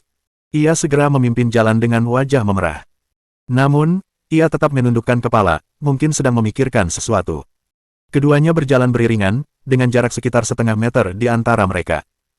Sambil berjalan, gadis itu mencuri pandang ke arah Hong Dali beberapa kali. Ia ingin berbicara dengannya, tetapi tidak tahu harus berkata apa. Gu Feifei dan Qiyuti terhibur dengan ini. Hong Dali biasanya begitu ceroboh dan tak berperasaan, tetapi dalam hal merayu gadis-gadis, ia benar-benar lihai. Bab 1107. Alami dan sempurna. Maka, mereka berempat pun meninggalkan rumah sakit. Tak perlu dikatakan lagi, sang manajer tak punya pilihan selain menunggu di mobil. Tak lama kemudian, mereka berempat tiba di pintu sebuah restoran yang didekorasi dengan apik. Qiao Xianxian berkata lembut, suasana di sini lebih baik. Ayo makan di sini. Setelah itu, ia menatap mata Hong Dali dengan ragu, jantungnya berdebar kencang seperti anak rusa yang melompat-lompat. Matanya indah. Hitam, seperti lubang hitam dengan sentuhan pesona yang menakjubkan. Sekali pandang saja, kau takkan pernah melupakannya. Bagaimana mungkin dia tak melihatnya sebelumnya? Aneh rasanya. Itu bukan salahnya. Ketika Hong Dali tidak sedang berpura-pura bodoh, dia sebenarnya sangat menarik, bagaimanapun juga, dia adalah seorang Star Knight yang telah menyatu dengan Golden Emperor Beetle. Bersikap keren itu mudah baginya. Hong Dali mengangguk tanpa terasa dan sudut mulutnya sedikit terangkat. Bagi gadis itu, ia tampak gagah tak terlukiskan. Ia tersenyum dan berkata, kita akan pergi kemanapun kau mau, aku tak keberatan. Begitu mereka memasuki restoran, mereka menemukan meja dan duduk. Tingkat tertinggi dalam bertindak keren adalah bersikap alami dan tanpa celah. Bahkan gadis itu, yang telah melihat segala macam pewaris kaya, tidak dapat menemukan kesalahan padanya. Ketika melihat Hong Dali duduk, gadis itu tiba-tiba merasa sedikit menyesal, ia tiba-tiba merasa bahwa restoran bintang 4 ini tidak pantas untuk sikap elegan pemuda ini. Begitu ia duduk di aula megah ini, restoran yang sebelumnya tampak mewah berubah menjadi seperti rumah anjing. Ia tidak membawa cukup uang. Kalau tidak, ia pasti sudah pergi ke restoran bintang 5. Gadis itu diam-diam membenci dirinya sendiri karenanya. Hong Dali hanya tersenyum sambil menunggu gadis itu memesan. Ia tidak berkata apa-apa. Gu Feifei dan Qiyuti duduk di meja di sebelah mereka dan memperhatikan mereka sambil menyeringai, pemandangan seperti ini tidak mudah didapat. Qiao Xianxian kebingungan. Setelah beberapa saat, seolah tiba-tiba teringat, dia akhirnya berseru dengan panik, aku tidak tahu apa yang kamu suka makan. Melihat ekspresi ketakutan gadis itu, Hong Dali tak kuasa menahan tawa. Berpura-pura serius seperti itu sungguh tidak cocok untuknya. Lebih menyenangkan kembali menjadi pria humoris seperti dulu. Hahaha, lupakan saja. Terlalu melelahkan berpura-pura seperti ini. Aku lebih cocok menjadi pria humoris. Mulut gadis itu menganga karena terkejut secara tiba-tiba. Setiap pria ingin menunjukkan sisi paling elegan mereka di depannya, tapi pria ini justru berkata bahwa lebih baik bersikap lucu saja. Gadis itu juga terhibur. Ia tersenyum dan berkata, kamu benar-benar menarik, lebih menarik daripada semua orang yang pernah kutemui. Oh ya, aku masih belum tahu namamu. Bolehkah kamu memberitahuku? Hong Dali. Hong Dali menyeringai dan mulai membalik menu. Ia hanya memilih beberapa hidangan yang tampak lezat. Pelayan, ambil pesanan saya. Halo, Tuan. Pelayan itu bergegas dan bertanya, apa yang ingin Anda makan? Sup ikan herbal, sirip hiu, dan panci tertinggi Danau Barat. Cuma 3 ini, 2 porsi. Setelah kembali melucu, Hong Dali merasa jauh lebih nyaman.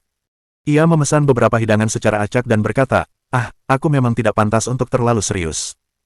Terlalu melelahkan dan membosankan. Lalu, ia menatap gadis di depannya. Ngomong-ngomong, kudengar kakekmu memanggilmu Xianxian. Nama saya Qiao Xianxian. Gadis itu tersenyum lebar. Senang berkenalan dengan Anda. Oke. Hong Dali memiringkan kepalanya, lalu menatap Qiao Xianxian. Mahasiswa. Ya, Universitas Timur. Bagaimana denganmu? Qiao Xianxian menatap Hong Dali. Universitas Timur dulunya adalah Universitas Timur Laut. Hong Dali terkejut mendengar nama itu. Ia dianggap juniornya. Ia langsung tersenyum dan berkata, dulu saya dari Universitas Timur Laut, tapi sekarang saya sudah keluar. Seru Qiao Xianxian, kenapa kamu berhenti? Pertanyaan ini tidak mudah dijawab. Hong Dali memilih untuk mengatakan yang sebenarnya.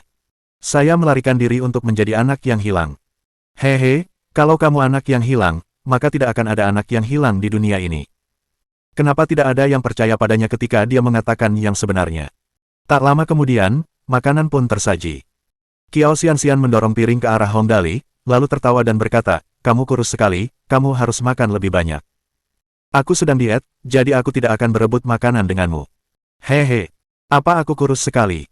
"Yah, terserahlah, lagi pula aku lapar. Makan dulu, ngobrol nanti."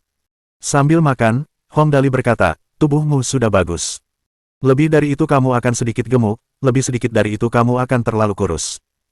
Jangan terlalu banyak berpikir, kamu harus makan." Kiao Xianxian tiba-tiba berseri-seri bahagia setelah mendengar apa yang dikatakan Hong Dali. Ia tak lagi bersikap sopan dan mengambil sumpit, lalu mulai menyantap makanan dalam suapan kecil. Pelanggan lain yang duduk di dekatnya memandangi punggung Hong Dali yang duduk berhadapan dengan Kiao Xianxian, dan tak kuasa menahan diri untuk menunjukkan ekspresi iri. Terutama beberapa pria parubaya yang tampak sukses dan mengenakan setelan jas serta sepatu kulit. Tatapan mereka penuh dengan rasa iri, cemburu, dan benci. Awalnya, ketika mereka melihat si cantik berkaki panjang datang, mereka pikir mereka akan mendapatkan kesempatan. Namun, melihat ekspresi keduanya, gadis itu memiliki senyum menawan bak bunga yang mekar sempurna dan pancaran kemudaan di tubuhnya. Mereka sudah dipenuhi rasa iri, cemburu, dan benci. Melihat gadis itu memperlakukan anak laki-laki itu seolah-olah ia adalah kaisar, mereka tak kuasa menahan diri untuk mengutuknya dalam hati. Gigolo yang jahat dan tak tahu malu. Kubis yang bagus telah dimakan babi. Bagaimana mungkin mereka bisa tahan? Bajingan ini, gerutu Gu Feifei sambil makan. Dia punya banyak istri di rumah dan masih saja berkeliaran di sini mencari gadis-gadis. Dia pantas dipukuli 10.000 kali. Apakah dia punya banyak istri? Tanya Qiyuti keheran. Aku tidak tahu. Batuk, batuk. Percakapan mereka terdengar oleh Kiao Xianxian. Kiao Xianxian terkejut dan menatap Hong Dali. "Kamu punya banyak istri?" "Oh, sepertinya begitu." Hong Dali mulai menghitung jarinya, 1, 2, 3, 4, 5. "Hehe, kamu pasti bohong." Kiao Xianxian menyeringai. "Bagaimana kamu bisa punya istri sebanyak itu? Mengapa tak seorang pun percaya padaku saat aku mengatakan kebenaran?" Ia memutuskan untuk melupakannya dan langsung makan, melahap makanannya dengan cepat. Namun, meskipun Hong Dali makan dengan sangat cepat, sikapnya tetap sempurna. Bahkan instruktur pelatihan etiket di keluarga bangsawan tertua di Eropa pun tak menemukan kesalahan dalam cara makannya, lagi pula, ia sudah begitu lama menjadi anak yang boros, tentu saja ia tak akan terlalu memalukan. Setelah makan, Hong Dali dengan lembut mengambil tisu dapur di meja makan dan mengusap mulutnya dengan elegan. Sikapnya begitu anggun, sampai-sampai orang bisa menangis. Di luar jendela besar restoran. "Tuan muda, lihat. Bukankah itu Nona Kiao Xianxian?" Seorang pemuda berpenampilan seperti budak yang jelas-jelas seorang antek tanpa sengaja melirik ke arah jendela besar. Matanya tertuju pada Kiao Xianxian dan Hong Dali, dan ia tertegun sejenak. Kemudian, ia dengan lembut menyodok seorang pemuda tampan di sebelahnya. "Xianxian, di mana?" Pemuda itu bosan dan sedang berbelanja. Awalnya ia berencana membeli mungkin 2 potong pakaian, tetapi semuanya tampak seperti pakaian musim lalu. Ia sedang lesu, tetapi ketika mendengar apa yang dikatakan suaminya, ia tiba-tiba bersemangat dan mempercepat langkahnya. Si antek buru-buru menunjuk ke arah Hong Dali dan Kiao Xianxian lalu berteriak, di sana, duduk di meja bersama anak itu." "Apa kau pikir itu dia? Astaga, lihat bagaimana dia menatap anak itu. Tuan muda, cepat, lihat." Tuan muda menatap ke arah jari-jari anteknya. Setelah melirik sekilas, wajahnya berubah muram. Siapa anak itu? Apa dia bercermin? Apa kian-kian seseorang yang bisa disentuhnya? Apakah kodok itu bernafsu pada angsa? Anak nakal itu pasti sudah muak hidup. Tuan muda itu menepuk seorang pria botak kekar yang tingginya hampir 2 meter di belakangnya. Ia berkata dengan muram, "Zhao Hu, ayo pergi. Ikuti aku dan lihat siapa orang yang berani berhubungan dengan kian-kian kita. Dengarkan instruksiku nanti." Pria botak dan kuat bernama Zhao Hu mengangguk dan menggeram. "Oke." Ketiga pria itu kemudian berlari ke restoran tanpa ragu-ragu. Saat itu, Hong Dali telah selesai makan bersama Kiao Xianxian dan langsung berdiri untuk mengucapkan selamat tinggal. Namun, Kiao Xianxian sedikit kecewa. Ia menatap mata Hong Dali dan menyadari bahwa ia berniat pergi. Ia memberanikan diri dan bertanya, Dali, bisakah kau memberiku nomor teleponmu? Bolehkah aku mencarimu lagi saat aku senggang?" Dengan sikap meremehkan Kiao Xianxian terhadap para pelamar di antara teman-temannya, belum pernah terjadi sebelumnya ia menanyakan pertanyaan ini. Para pelamar yang selalu berdengung di sekitarnya seperti lalat yang penuh kebencian tidak akan punya kesempatan untuk mendapatkan nomornya. Ia bahkan tidak mungkin meminta nomor mereka. Hari ini, ia benar-benar mengambil inisiatif. Tak banyak hal di dunia ini yang lebih ajaib dari ini. Seseorang yang memiliki banyak pesona memang berbeda. Hong Dali berdiri perlahan dan sekali lagi berpura-pura tenang. Matanya misterius saat ia tersenyum. Hidup itu seperti rumput bebek yang tak berakar. Bertemu secara kebetulan lalu berserakan. Aku tak perlu meninggalkan nomor teleponku. Kiao Xianxian tampak kecewa. Tanpa diduga, Hong Dali hanya bersikap tenang selama beberapa detik, lalu ia duduk perlahan dan berkata sambil tersenyum, sepertinya akan ada hal lain yang terjadi hari ini. Benar saja, tuan muda tadi melangkah masuk bersama kedua anteknya dan berdiri di hadapan Hong Dali dengan sikap yang menakutkan. Ketika dia melihat pria yang berdiri di depannya, Kiao Xianxian tiba-tiba tampak gugup dan mulutnya terbuka dan tertutup tanpa mengatakan apapun. Hong Dali menatap ketiga pria itu dan tersenyum. Kalau tidak salah, kalian saudara Kiao Xianxian. Betapapun tuan muda itu berpikir dan memikirkan semua kemungkinan skenario setelah pertemuan itu, ia tak pernah menyangka Hong Dali akan begitu belak-belakan. Ia tertegun, dan butuh beberapa saat baginya untuk menenangkan diri dan bereaksi. Ia duduk tepat di sebelah mereka berdua, membentuk segitiga siku-siku, dan bertanya, kau menyelidikiku. Ia praktis mengakuinya. Hong Dali berkata, mataku tidak terlalu buruk. Kalian berdua agak mirip, tentu saja aku tahu sekilas. Mendengar ucapan Hong Dali, adik Kiao Xianxian tak kuasa menahan senyum. Keren, hehe. Jarang ada anak muda sepertimu sekarang. Ia mengulurkan tangan dan berkata, Kiao Mingfeng, siapa namamu? Hong Dali. Hong Dali berdiri. Aku hanya anak yang hilang, tidak terlalu bodoh. Baiklah, kamu bisa lanjut makan, aku pergi dulu. Dia berdiri dengan tenang, menjentikkan jarinya. Pelayan. Halo, tuan. Pelayan itu datang dengan cepat. Cadangan 50.000. Tagih semua makanan tamu. Hong Dali mengeluarkan kartu banknya dan menyerahkannya. Kiao Xianxian dan saudara laki-lakinya membuka mulut lebar-lebar karena terkejut. Orang ini benar-benar anak yang boros. Dia mentraktir semua orang makan malam begitu saja. Bab 1108. Naga manis ke. Tuan, Anda benar-benar. Pelayan itu ragu sejenak, mengambil kartu bank, memprosesnya dengan cepat, lalu menyerahkan kartu VIP kepada Hong Dali. Tuan, saldonya ada di sini. Manajer kami sudah menyiapkan kartu VIP emas untuk Anda tadi. Hong Dali mengambil kartu itu dan meletakkannya di depan Kiao Xianxian, lalu melakukan aksi pamer terakhir untuk perjalanan belanja ini. Kartu emas VIP untuk wanita cantik itu. Sampai jumpa lagi jika kita berjodoh.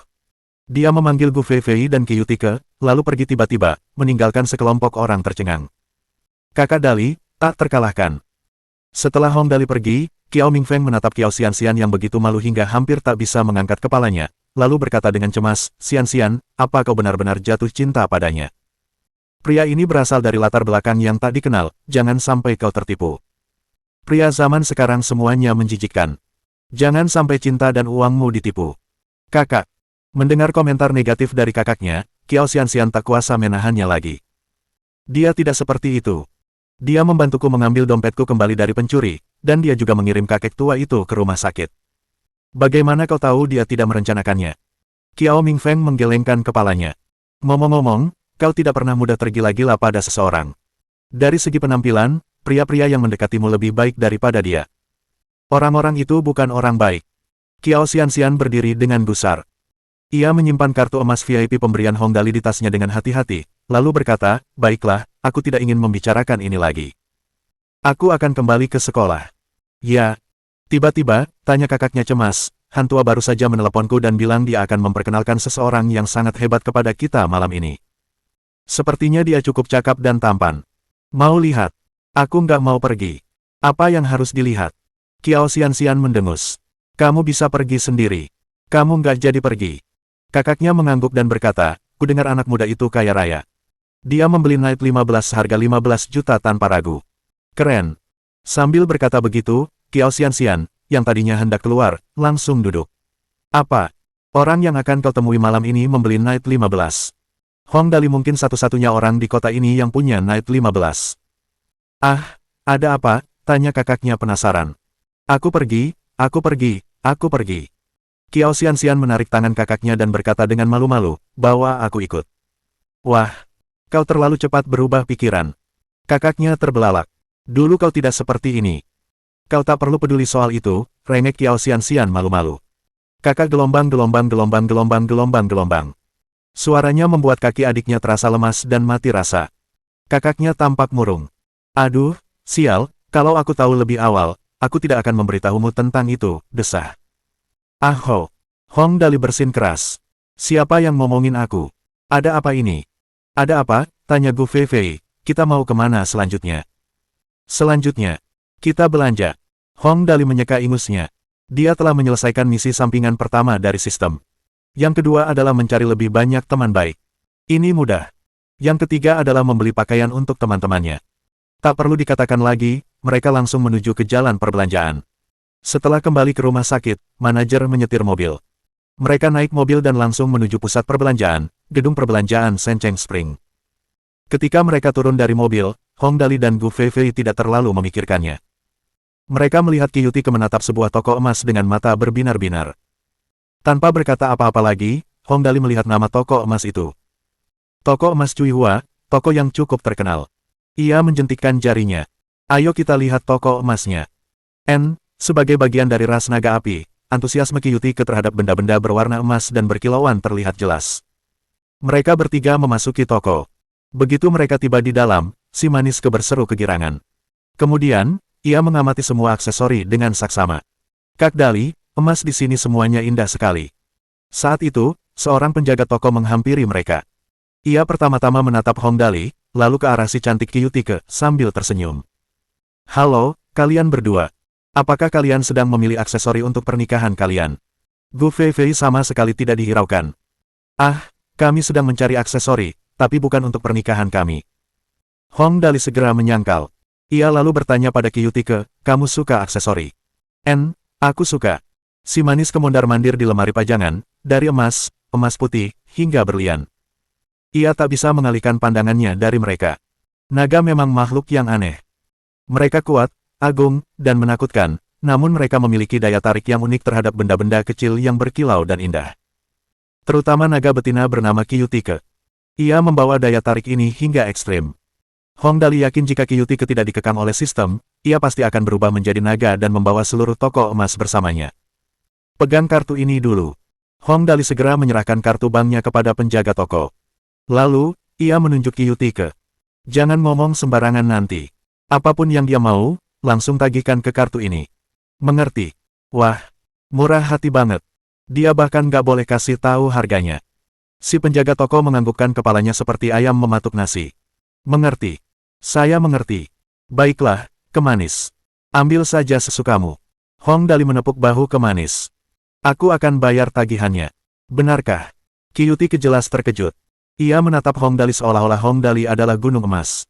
Kalau begitu, aku tidak akan berbasa-basi. Ia berjalan ke sisi toko dan mulai dari baris pertama. Aku mau ini. Saat dia menghitung, penjaga toko menghitung harga dan menggesek kartu untuk setiap barang. Jelas, dia tidak bisa mengimbangi Qiyuti, dia hanya menunjuk semua barang tanpa ada satu pun yang terlewat. Penjaga toko mengambil aksesoris sambil mengikutinya, dan hampir terlihat seperti sedang merampok toko. Selain Gu Feifei yang menyeramkan, yang berdiri di samping dengan tangan bersilang, penjaga toko itu berkeringat deras, mereka belum pernah mengalami kejadian seperti ini. Lupakan saja. Jangan hitung satu per satu. Hong Dali tak tahan lagi. Satukan saja semua aksesorinya dan hitung per kati. Apa itu Nouvelle Riche? Inilah Nouvelle Riche yang sesungguhnya. Membeli emas dengan jumlah besar. Maka, semua orang memperhatikan Qiyuti memilih aksesori, dan mereka menghitung harganya. Tak lama kemudian, ia selesai dengan aksesori emas dan semua orang menghela napas lega. Siapa sangka, sebelum mereka selesai menghitung harganya, ia sudah mulai dengan emas putih. Keringat sang manajer bercucuran seperti air terjun. Ia berdiri di samping Hong Dali dan berbisik, Pak, apakah Anda berniat mengosongkan seluruh toko emas? Toko emas itu tidak khawatir menjual semua emasnya. Kekhawatirannya adalah jika semuanya terjual, jika anak ini tidak punya cukup uang dan mulai melarikan diri dengan semua emas mereka, mengingat ukuran pengawal wanitanya, mustahil mereka bisa menang. Oleh karena itu, pertanyaan apakah mereka harus memanggil polisi menjadi masalah nyata. Manis, bagaimana? Hong Dali juga merasa kurang nyaman membersihkan toko. Ia bertanya, kalau kamu sudah selesai, setidaknya sisakan sedikit untuk mereka. Toko ini masih perlu beroperasi. Oh. Si manis enggan, meskipun apa yang dikatakan Hong Dali masuk akal. Ia melihat lemari pajangan yang kosong dan mengeluarkan liontin terkecil di antara tumpukan aksesori, lalu menyerahkannya kepada penjaga toko dengan 2 jari. Aku tidak mau ini. Kamu boleh menyimpannya untuk dijual ke orang lain. Semua orang berkeringat deras. Begitu saja, Hong Dali menghabiskan total lebih dari 60 juta. Mereka telah membeli semua emas dan aksesori emas putih di toko emas Cui Hua, hanya menyisakan liontin emas terkecil sebagai harta karun toko tersebut. Baiklah, ayo pergi. Hong Dali meminta tas hitam kepada penjaga toko dan memasukkan semua emas ke dalamnya seolah-olah mereka sedang merampok toko. Saat itu, yang mereka butuhkan hanyalah kacamata hitam agar terlihat seperti perampok di film-film. Tuan, hati-hati di jalan, silakan kembali lagi. Manajer itu memimpin sekelompok pemilik toko untuk melepas dewa keberuntungan mereka, Hong Dali. Naga itu ras yang menarik. Gu Feifei membawa tas itu sambil menatap si manis ke yang puas. Ini tidak bisa dimakan atau dipakai. Kenapa kau mau? Aku suka tidur di atas mereka, kata Qiyuti dengan malu-malu. Dia benar-benar imut. Baiklah, tidak masalah. Bukankah kita sudah bilang, kenikmatan. Kita di sini untuk menikmatinya. Hong Dali jelas-jelas orang yang menghambur-hamburkan uang tanpa berpikir, dia telah menghambur-hamburkan miliaran dolar di konvensi pembukaan segel. Dan itu terjadi secara berkelompok. Dia kehilangan lebih dari 2 miliar dolar di pasar saham. Dia memiliki beberapa ribu poin atribut sekarang, akan sia-sia jika dia tidak menghambur-hamburkannya. Ada satu hal yang tidak dipahami Hong Dali. Misi sistem yang memberikan kemampuan super terbaik, entah bagaimana tidak selesai. Ia ingat bahwa misi itu bisa diselesaikan dengan 100 poin atribut kesehatan. Bagaimanapun, itu bisa dibahas nanti. Ayo, kita beli 2 set pakaian. Hong Dali menjentikkan jarinya. Membeli baju bukanlah hal yang istimewa. Namun, Gu Feifei sedikit terkejut. Ia yang biasanya berani dan santai menjadi sedikit malu. Dahlia, aku tidak perlu membeli baju. Lagi pula, aku pakai baju apapun tidak masalah. Terlalu merepotkan. Bisakah kau bayangkan seekor beruang yang pemalu? Gu Feifei mungkin terlihat seperti itu sekarang. Ya, tidak beli. Itu tidak akan berhasil. Hong Dali menggelengkan kepalanya dengan tegas. Ini misi sampingan, dia harus melakukannya. Tentu saja, dia tidak bisa mengatakan itu. Itu hanya tanda. Pakaian membentuk seorang pria. Kau tidak harus memakainya jika kau tidak mau. Oh. Mendengar itu, Gu Feifei merasa lebih tenang. Baiklah, kalau begitu kita pergi. Lagi pula, aku tidak perlu memakainya, kan?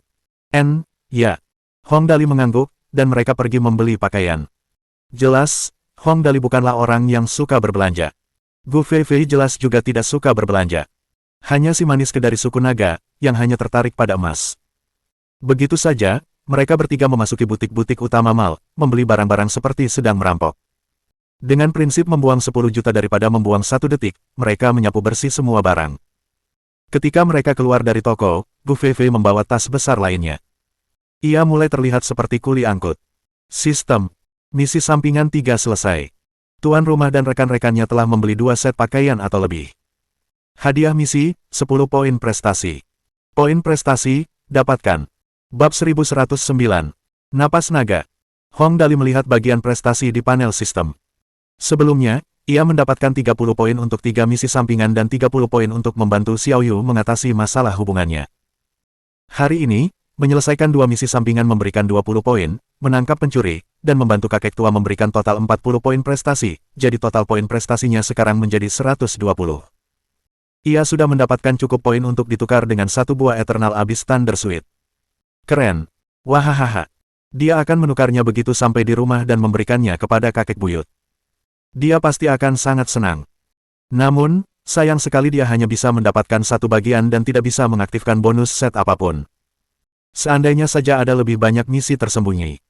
Tepat saat Hong Dali sedang memikirkannya, sistem tiba-tiba memberitahu, misi tersembunyi tersedia. Level misi. Level SS, deskripsi misi. Selamatkan bayi terlantar. Hadiah misi, 120 poin prestasi.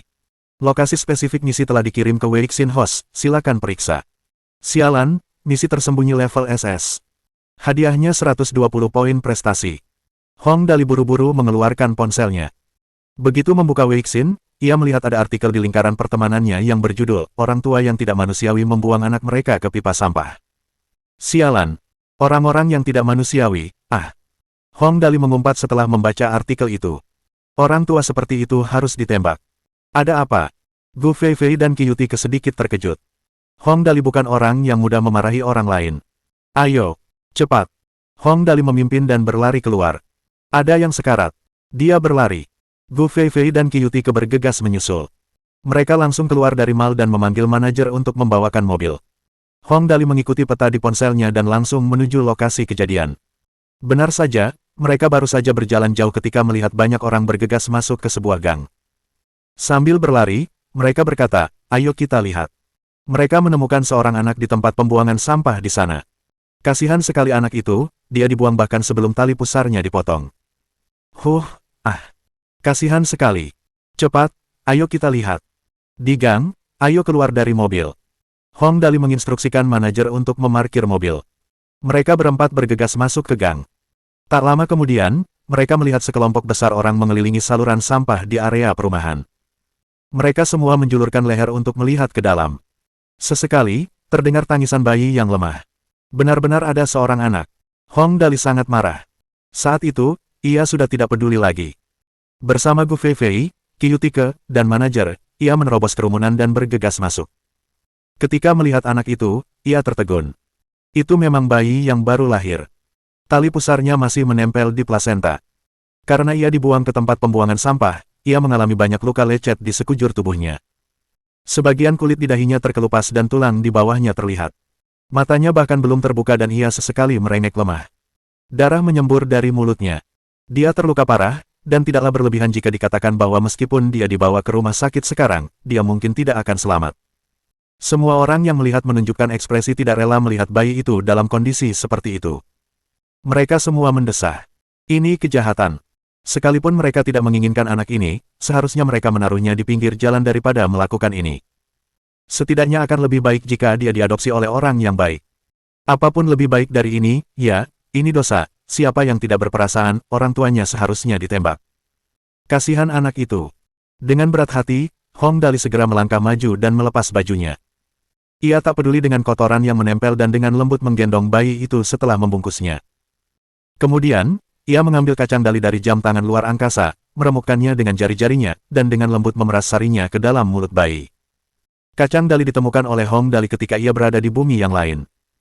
Kacang ini juga bisa digunakan di sini karena kedua dimensi tersebut sama-sama berteknologi rendah. Bayi itu sudah sangat lemah dan terengah-engah. Meskipun baru lahir, ia tetap berjuang melawan maut dengan gagah berani. Dan Hong Dali telah memberinya semangat. Wah! Setelah ia menyuapi sari kacang dali kepada bayinya, ia merasakan suhu tubuh bayinya sedikit naik. Ia tidak lagi muntah darah. Ia menarik napas 2 kali dengan berat dan akhirnya tenang. Ia tampak merasa lebih baik. Minggir, minggir. Jelas sekali bayi ini terlalu kecil. Ia baru saja lahir dan tali pusarnya bahkan belum dipotong. Mustahil menyelamatkan nyawanya hanya dengan mengandalkan kacang dali. Hong Dali menggendong bayi itu dan berlari mati-matian ke jalan, berniat menghentikan sebuah mobil dan memintanya untuk membawa mereka ke rumah sakit. Enyahlah, geram Krisnata, yang selama ini sangat imut dan menggemaskan. Ia berasal dari keluarga naga, dan napas naganya membuat orang banyak ketakutan. Raungan. Tepat ketika Hong Dali bergegas keluar dari kerumunan sambil menggendong bayi, ia melihat ambulans menderu ke jalan. Beberapa dokter bergegas turun dari mobil dan bertanya, di mana bayinya? Sini, sini. Hong Dali begitu cemas hingga keringat dinginnya bercucuran. Cepat, ke rumah sakit sebelum terlambat. Kata-kata saat itu tak lagi dibutuhkan. Menyelamatkan nyawa adalah hal yang lebih penting. Hong Dali naik ke mobil dan sirene ambulans meraung. Gu Feifei, Qiyuti dan manajer kembali ke mobil dan mengikutinya. Mereka bergegas ke rumah sakit. Melihat ambulans pergi, para penonton berdiri dan mulai bertepuk tangan. Semua orang bersorak untuk Hong Dali. Anak muda, kerja bagus. Kerja bagus, tidak banyak anak muda seperti di akhir-akhir ini. Perbuatan baik tidak akan sia-sia. Itu sudah pasti, anak muda ini pasti akan menjadi orang penting di masa depan. Gadis itu benar-benar menakutkan, suaranya mengerikan. Di ambulans, dokter pertama-tama memotong tali pusar, lalu memberikan oksigen kepada bayi tersebut. Ia mendisinfeksi lukanya dengan kapas yang dibasahi alkohol. Bayi itu jelas sangat lemah dan bahkan tidak punya kekuatan untuk menangis. Ia hanya berbaring di sana dengan mata tertutup dan tubuhnya sesekali berkedut. Dokter, bisakah anak ini diselamatkan? Hati Hong Dali terasa berat. Poin prestasi tidak penting. Ia tidak ingin kehidupan yang baru lahir mati begitu saja. Semoga saja. Kondisinya sangat buruk saat ini. Kita hanya bisa berusaha sebaik mungkin. Dokter itu mendesah, nadanya muram. Ini dosa. Bayi yang lucu sekali, tapi dibuang begitu saja. Banyak sekali orang yang menginginkan anak tapi tak bisa. Ini. Hong Dali juga mendesah. Hidup ini begitu indah, tetapi bayi sekecil itu harus meninggalkan dunia ini begitu ia lahir. Oh ya, siapa Anda baginya? Tanya dokter itu. Aku dengar soal itu dan langsung pergi melihatnya. Hong Dali menatap anak itu dengan lembut. Ia mengambil kacang dali lagi dan memeras sarinya ke mulut bayi itu. Ia berkata, kamu tidak perlu khawatir soal biaya pengobatan. Beritahu saja berapa yang kamu butuhkan, aku hanya ingin dia hidup. Tidak banyak pemuda baik hati sepertimu akhir-akhir ini. Bagaimana kalau begini, aku akan mengajukan permohonan ke rumah sakit untuk tagihannya. Dokter berkata, aku akan berusaha sebaik mungkin untuk menurunkan tagihanmu. Ngomong-ngomong, minuman yang baru saja kau biarkan dia minum. Spesialisasi di kota asalku. Kalau ada yang luka parah, teteskan sedikit sarinya. Sepertinya sedikit membantu. Hong Dali dengan santai mencari alasan untuk mengelak dari dokter. Kamu dari rumah sakit mana? Rumah sakit kedua Universitas Kedokteran Sencheng. Dokter itu melihat keluar jendela. Kita sudah sampai. Rumah sakit kedua Universitas Kedokteran Sencheng adalah rumah sakit ternama di Tiongkok Timur Laut. Hong Dali mengangguk dan memperhatikan para dokter dengan hati-hati mengangkat bayi itu. Ia berkata, gunakan apapun yang kalian butuhkan, jangan khawatirkan uang. Saya hanya punya satu permintaan. Sambil berbicara, ia memandangi kehidupan kecil yang terbaring di balik pakaiannya dan terengah-engah. Dengan suara pelan, ia berkata, aku ingin dia hidup. Aku ingin dia hidup. Mendengar kalimat itu, seluruh petugas medis di ambulans merasa sangat hormat padanya dan semua orang membungkuk pada Hong Dali. Kami akan berusaha sebaik mungkin. Dokter itu tampak serius dan berkata, selama masih ada secercah harapan, kami akan berusaha keras. Setelah selesai berbicara, ia menggendong anak itu dan berlari masuk. Namun, karena rumah sakit itu begitu terkenal dan teknologinya begitu canggih, ada banyak pasien. Tidak mudah untuk masuk dengan cepat meskipun mereka berteriak-teriak. Ini tidak baik. Hong Dali menatap kerumunan yang ramai di lantai pertama rumah sakit dan mengerutkan kening. Terlalu banyak orang di sana, bahkan staf medis pun kesulitan masuk. Maka, Hong Dali menarik dokter itu ke belakangnya dan membiarkan Qiyuti berdiri di pintu rumah sakit. Ia menarik napas dalam-dalam. Beri jalan, beri jalan, beri jalan, beri jalan. Raungan itu, bagaikan napas naga, menggema di lorong lantai satu rumah sakit. Semua orang tercengang, berteriak sambil minggir. Seluruh lorong di lantai satu langsung sunyi dan kosong. Cepat, bergerak cepat, suhu anak itu turun. Saat ini, tidak ada yang perlu dikhawatirkan lagi. Dokter bergegas masuk sambil menggendong anak itu. Hong Dali mengikutinya dari dekat dan akhirnya mereka masuk ke lift khusus staf medis. Susah banget. Dokter itu menyeka keringat dingin di dahinya. Semua berkat kamu. Kalau tidak, pasti susah masuknya. Terlalu banyak orang. Mengapa Anda tidak memperluas fasilitas Anda? Hong Dali bertanya dengan rasa ingin tahu, Anda melakukannya dengan sangat baik, seharusnya tidak menjadi masalah untuk memperluasnya. Bukan masalah, tapi sulit menemukan dokter yang baik. Dokter itu tersenyum getir. Kalau kita berkembang dan standar kita turun, itu tidak ada gunanya. Ngomong-ngomong, nama saya Tan Qingsheng, Anda. Namaku Hong Dali. Hong Dali tersenyum, Hong Dali yang hilang. Anak yang hilang. Dokter Tan Qingsheng tertegun, lalu berkata sambil tersenyum, hehe, jika semua anak yang hilang di dunia seperti Tuan Dali, dunia akan damai. Jangan terlalu banyak meminta, hehe. Hong Dali mengangguk dan dengan lembut menyentuh tangan bayi itu. Anak laki-laki itu sudah sedikit pulih karena telah memakan kacang dali. Ia sepertinya merasakan sesuatu. Tangannya yang selama ini terkepal terbuka dan ia menyentuh tangan Hong Dali. Bab 1110. Menyelamatkannya. Bagus. Anak yang lucu sekali. Dan mereka membuangnya begitu saja. Mata Tan Qingsheng memerah. Para perawat di sekitarnya sudah berlinang air mata. Gu Feifei, Qiyuti dan manajer lobi juga memasang ekspresi serius. Bahkan anjing hutan liar yang paling ganas pun tidak membunuh anak-anaknya sendiri di tempat asalku, kata Qiyuti pelan. Jika aku tahu siapa bajingan jahat ini, aku pasti akan mematahkan lehernya. Gu Feifei mengangguk. Ding. Liftnya berhenti. Baiklah, kita sampai. Dokter bergegas keluar lift sambil menggendong bayinya, sementara para perawat mengikutinya dari belakang.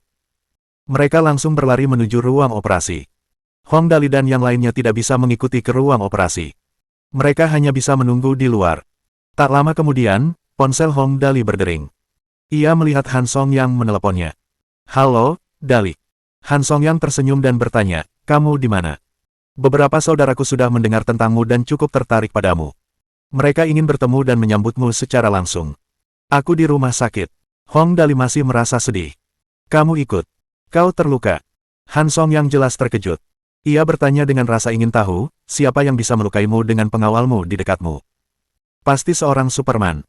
Aku baik-baik saja, ini bayi, kata Hong Dali perlahan, seorang bayi baru lahir terlantar di tempat pembuangan sampah. Tali pusarnya masih menempel. Aku menemukannya dan mengirimnya ke sini.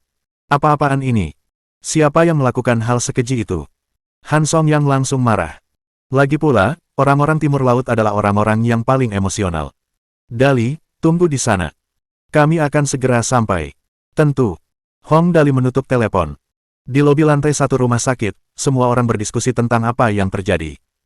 Apa yang baru saja terjadi? Siapa pemuda itu? Suaranya yang keras sangat menakutkan. Entahlah. Tapi, dokter itu sepertinya sedang terburu-buru. Anak itu mungkin butuh perawatan medis segera. Wajar saja kalau ayahnya bersikap seperti itu. Benar. Siapa yang tidak khawatir kalau anaknya sakit? Itu benar-benar membuatku takut. Seorang pria berkata, kabar terbaru. Saya punya teman yang bekerja di sini. Saya meneleponnya dan mencari tahu tentang situasinya. Kerumunan besar orang berkumpul di sekelilingnya. Apa yang sebenarnya terjadi, apa yang sedang terjadi? Ya, apa yang terjadi? Pria itu berkata, seorang bayi baru lahir terlantar di tempat pembuangan sampah.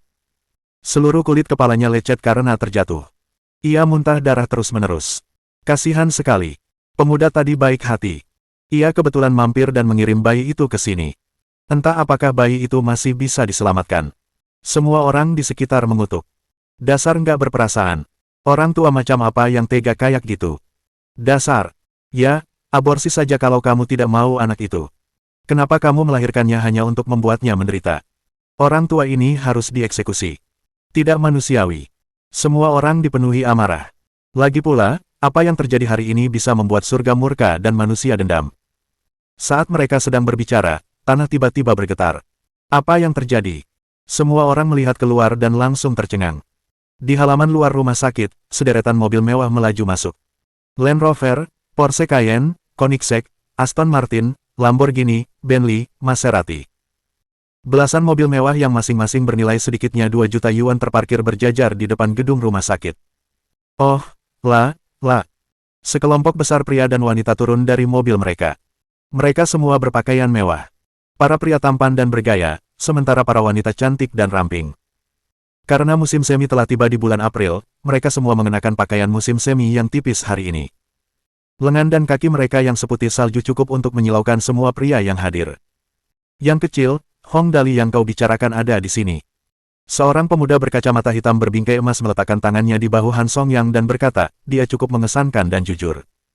Biasanya orang-orang hanya akan mengucapkan kata-kata iba ketika melihat anak terlantar, tapi dia benar-benar bertindak. Aku akan membayar setengah biaya pengobatannya. Jangan sok merayu. Han Song Yang tersenyum dan menepis tangannya dengan bercanda. Ayo pergi. Dali memang orang yang mengesankan. Kau akan tahu nanti. Kiao Xianxian ada di antara kerumunan. Matanya berbinar-binar saat ia memandang gedung rumah sakit. Hong Dali ternyata sangat baik. Ini di luar dugaannya. Bro, lihat. Sudah kubilang Dali orang baik. Kiao Xianxian tanpa sadar memberikan kartu orang baik itu kepada Hong Dali. Lihat. Aku tidak salah, kan? Hehe, kamu masih bilang dia sedang merencanakan sesuatu yang jahat. Aku cuma mau kamu hati-hati. Kakaknya cemberut. Baiklah, ayo pergi. Kita naik duluan. Tak lama kemudian, rombongan besar itu naik ke lantai 16, tempat ruang operasi berada. Hong Dali melihat Hong Dali duduk di sofa, tampak pucat. Dali, ada apa? Han Song Yang adalah orang pertama yang menghampiri dan bertanya tentang situasi tersebut. Belum yakin. Belum tahu apakah dia bisa diselamatkan. Hong Dali mengangkat kepalanya dan tersenyum kecut. Jangan khawatir. Han Song Yang memperkenalkannya kepada semua orang. Ini Hong Dali yang kumaksud. Sungguh orang yang mengesankan. Halo semuanya. Hong Dali melambaikan tangan. Tak lama kemudian, ia melihat Kiao Xianxian dan kakaknya. Ia sedikit terkejut. Kalian juga ikut. Dali, hai. Kiao Xianxian menjawab dengan malu-malu. Semua orang di sekitarnya tercengang. Beberapa gadis menarik adiknya ke samping dan bertanya pelan, Ming Feng, ada apa? Xian kenal dia. Ya, lihat ekspresinya, dia pasti jatuh cinta padanya. Iya, apa-apaan ini? Apa putri kecil kita menyukainya? Haruskah kita pergi membeli beberapa perlengkapan pesta? Lupakan saja, jangan bercanda tentang hal-hal seperti itu untuk saat ini. Mari kita lihat apakah kita bisa menyelamatkan anak itu dulu. Benar. Sekelompok besar pria jangkung, tampan, dan kaya, serta wanita-wanita cantik, kaya, dan rupawan, berdiri di depan pintu. Lagi pula, ada bayi baru lahir yang sangat menderita di dalam. Beberapa orang ingin bercanda untuk mencairkan suasana, tetapi akhirnya memilih untuk menahan diri. Cit! Pintu ruang operasi terbuka. Dokter keluar dengan masker dan melihat sekeliling. Siapa di antara kalian yang merupakan kerabat pasien? Aku. Hong Dali langsung berdiri. Bagaimana situasinya? Luka lecet parah. Tengkoraknya terbuka. Kemungkinan akan meninggalkan bekas luka. Namun, tulangnya tidak rusak. Kalau Anda punya uang, seharusnya semuanya baik-baik saja setelah beberapa operasi plastik. Dokter itu menghela napas perlahan. Ekspresinya akhirnya rileks. Cedera paling parah adalah 3 tulang rusuk retak akibat jatuh yang menyebabkan kerusakan organ dalam. Namun, operasinya berhasil. Kondisinya sudah stabil, tetapi kami masih perlu terus memantaunya. Operasinya berhasil.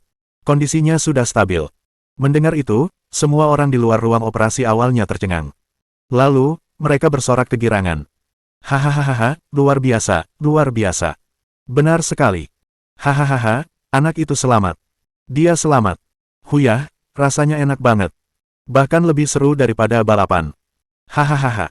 Anak itu diselamatkan, anak itu diselamatkan. Ya. Hahaha. Hong Dali awalnya juga tertegun. Lalu, tiba-tiba ia melompat. Hahaha. Anak itu selamat, hahaha. Pada saat yang sama, suara sistem berkata, misi tersembunyi. Selamatkan bayi yang sekarat, selesai. Hadiah misi, 120 poin prestasi. Hong Dali sangat gembira ketika mendengar suara sistem. Misi selesai. Selesai. Karena sistem berkata begitu, bukankah itu berarti nyawa anak itu benar-benar terselamatkan? Hahaha, berbuat baik, dan masih dapat hadiah. Suasana hati Hong Dali sedang luar biasa. Kiao Xian tersipu malu, menatap Hong Dali dengan malu-malu. Pemuda aneh ini sungguh orang baik. Hahaha, Dali, kau hebat. Han Songyang menekan bahu Hong Dali dengan kuat. Ayo pergi, aku harus merayakannya untukmu hari ini. Semua orang mengangguk. Kakak Kiao Xian, Kiao Mingfeng, bahkan berkata dengan lantang, Dali, aku dengar dari yang kecil kalau kau baru saja tiba di kota kami. Malam ini kita akan bersenang-senang dan saling mengenal lebih baik. Sejak anak itu diselamatkan, Hong Dali tidak lagi merasa tertekan. Ia tersenyum dan menyeka hidungnya. Baiklah. Tepat saat itu, pintu lift terbuka. Seorang pria parubaya berjalan keluar perlahan. Ia tersenyum ketika melihat Hong Dali dan yang lainnya. Kalian pasti orang-orang baik hati yang mengirim anak itu ke sini, ya? Halo, saya direktur rumah sakit ini. Saya sangat tersentuh mendengar cerita ini. Oleh karena itu, saya akan membebaskan semua biaya perawatan anak itu. Kalian tenang saja. Direkturnya ada di sini, dan biaya medis dibebaskan. Haha, terima kasih, Direktur. Anda benar-benar orang baik. Hong Dali bergegas maju dan berjabat tangan dengannya. Itulah yang seharusnya saya lakukan.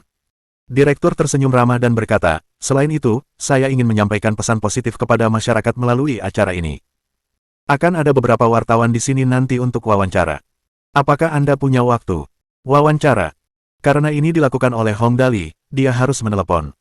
Awalnya, akan menyenangkan untuk tampil di TV atas kebaikannya. Namun, Hong Dali akhirnya menggelengkan kepalanya. Sudahlah, aku tidak terlalu tertarik untuk tampil di layar. Terlalu merepotkan. Rumah sakit bisa melakukan apapun yang kau mau. Oh ya.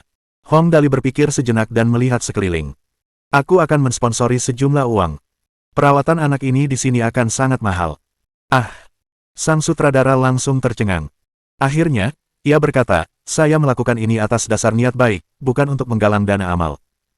Tidak apa-apa, aku tidak butuh uang. Hong Dali mengeluarkan kartu kreditnya dan memberikannya kepada manajer lobi. Transfer 50 juta ke rumah sakit ini. Kalau ada bayi terlantar lainnya di kemudian hari, kirim saja langsung ke sini.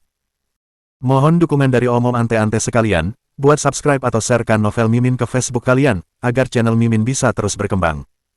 Dengan begitu, Mimin bisa lebih semangat untuk up novel seru lain ke depannya. Sekiranya ada kebutuhan buat subback, silakan inbox Mimin atau tuliskan di kolom komentar. Mimin dulukan dengan ucapan terima kasih.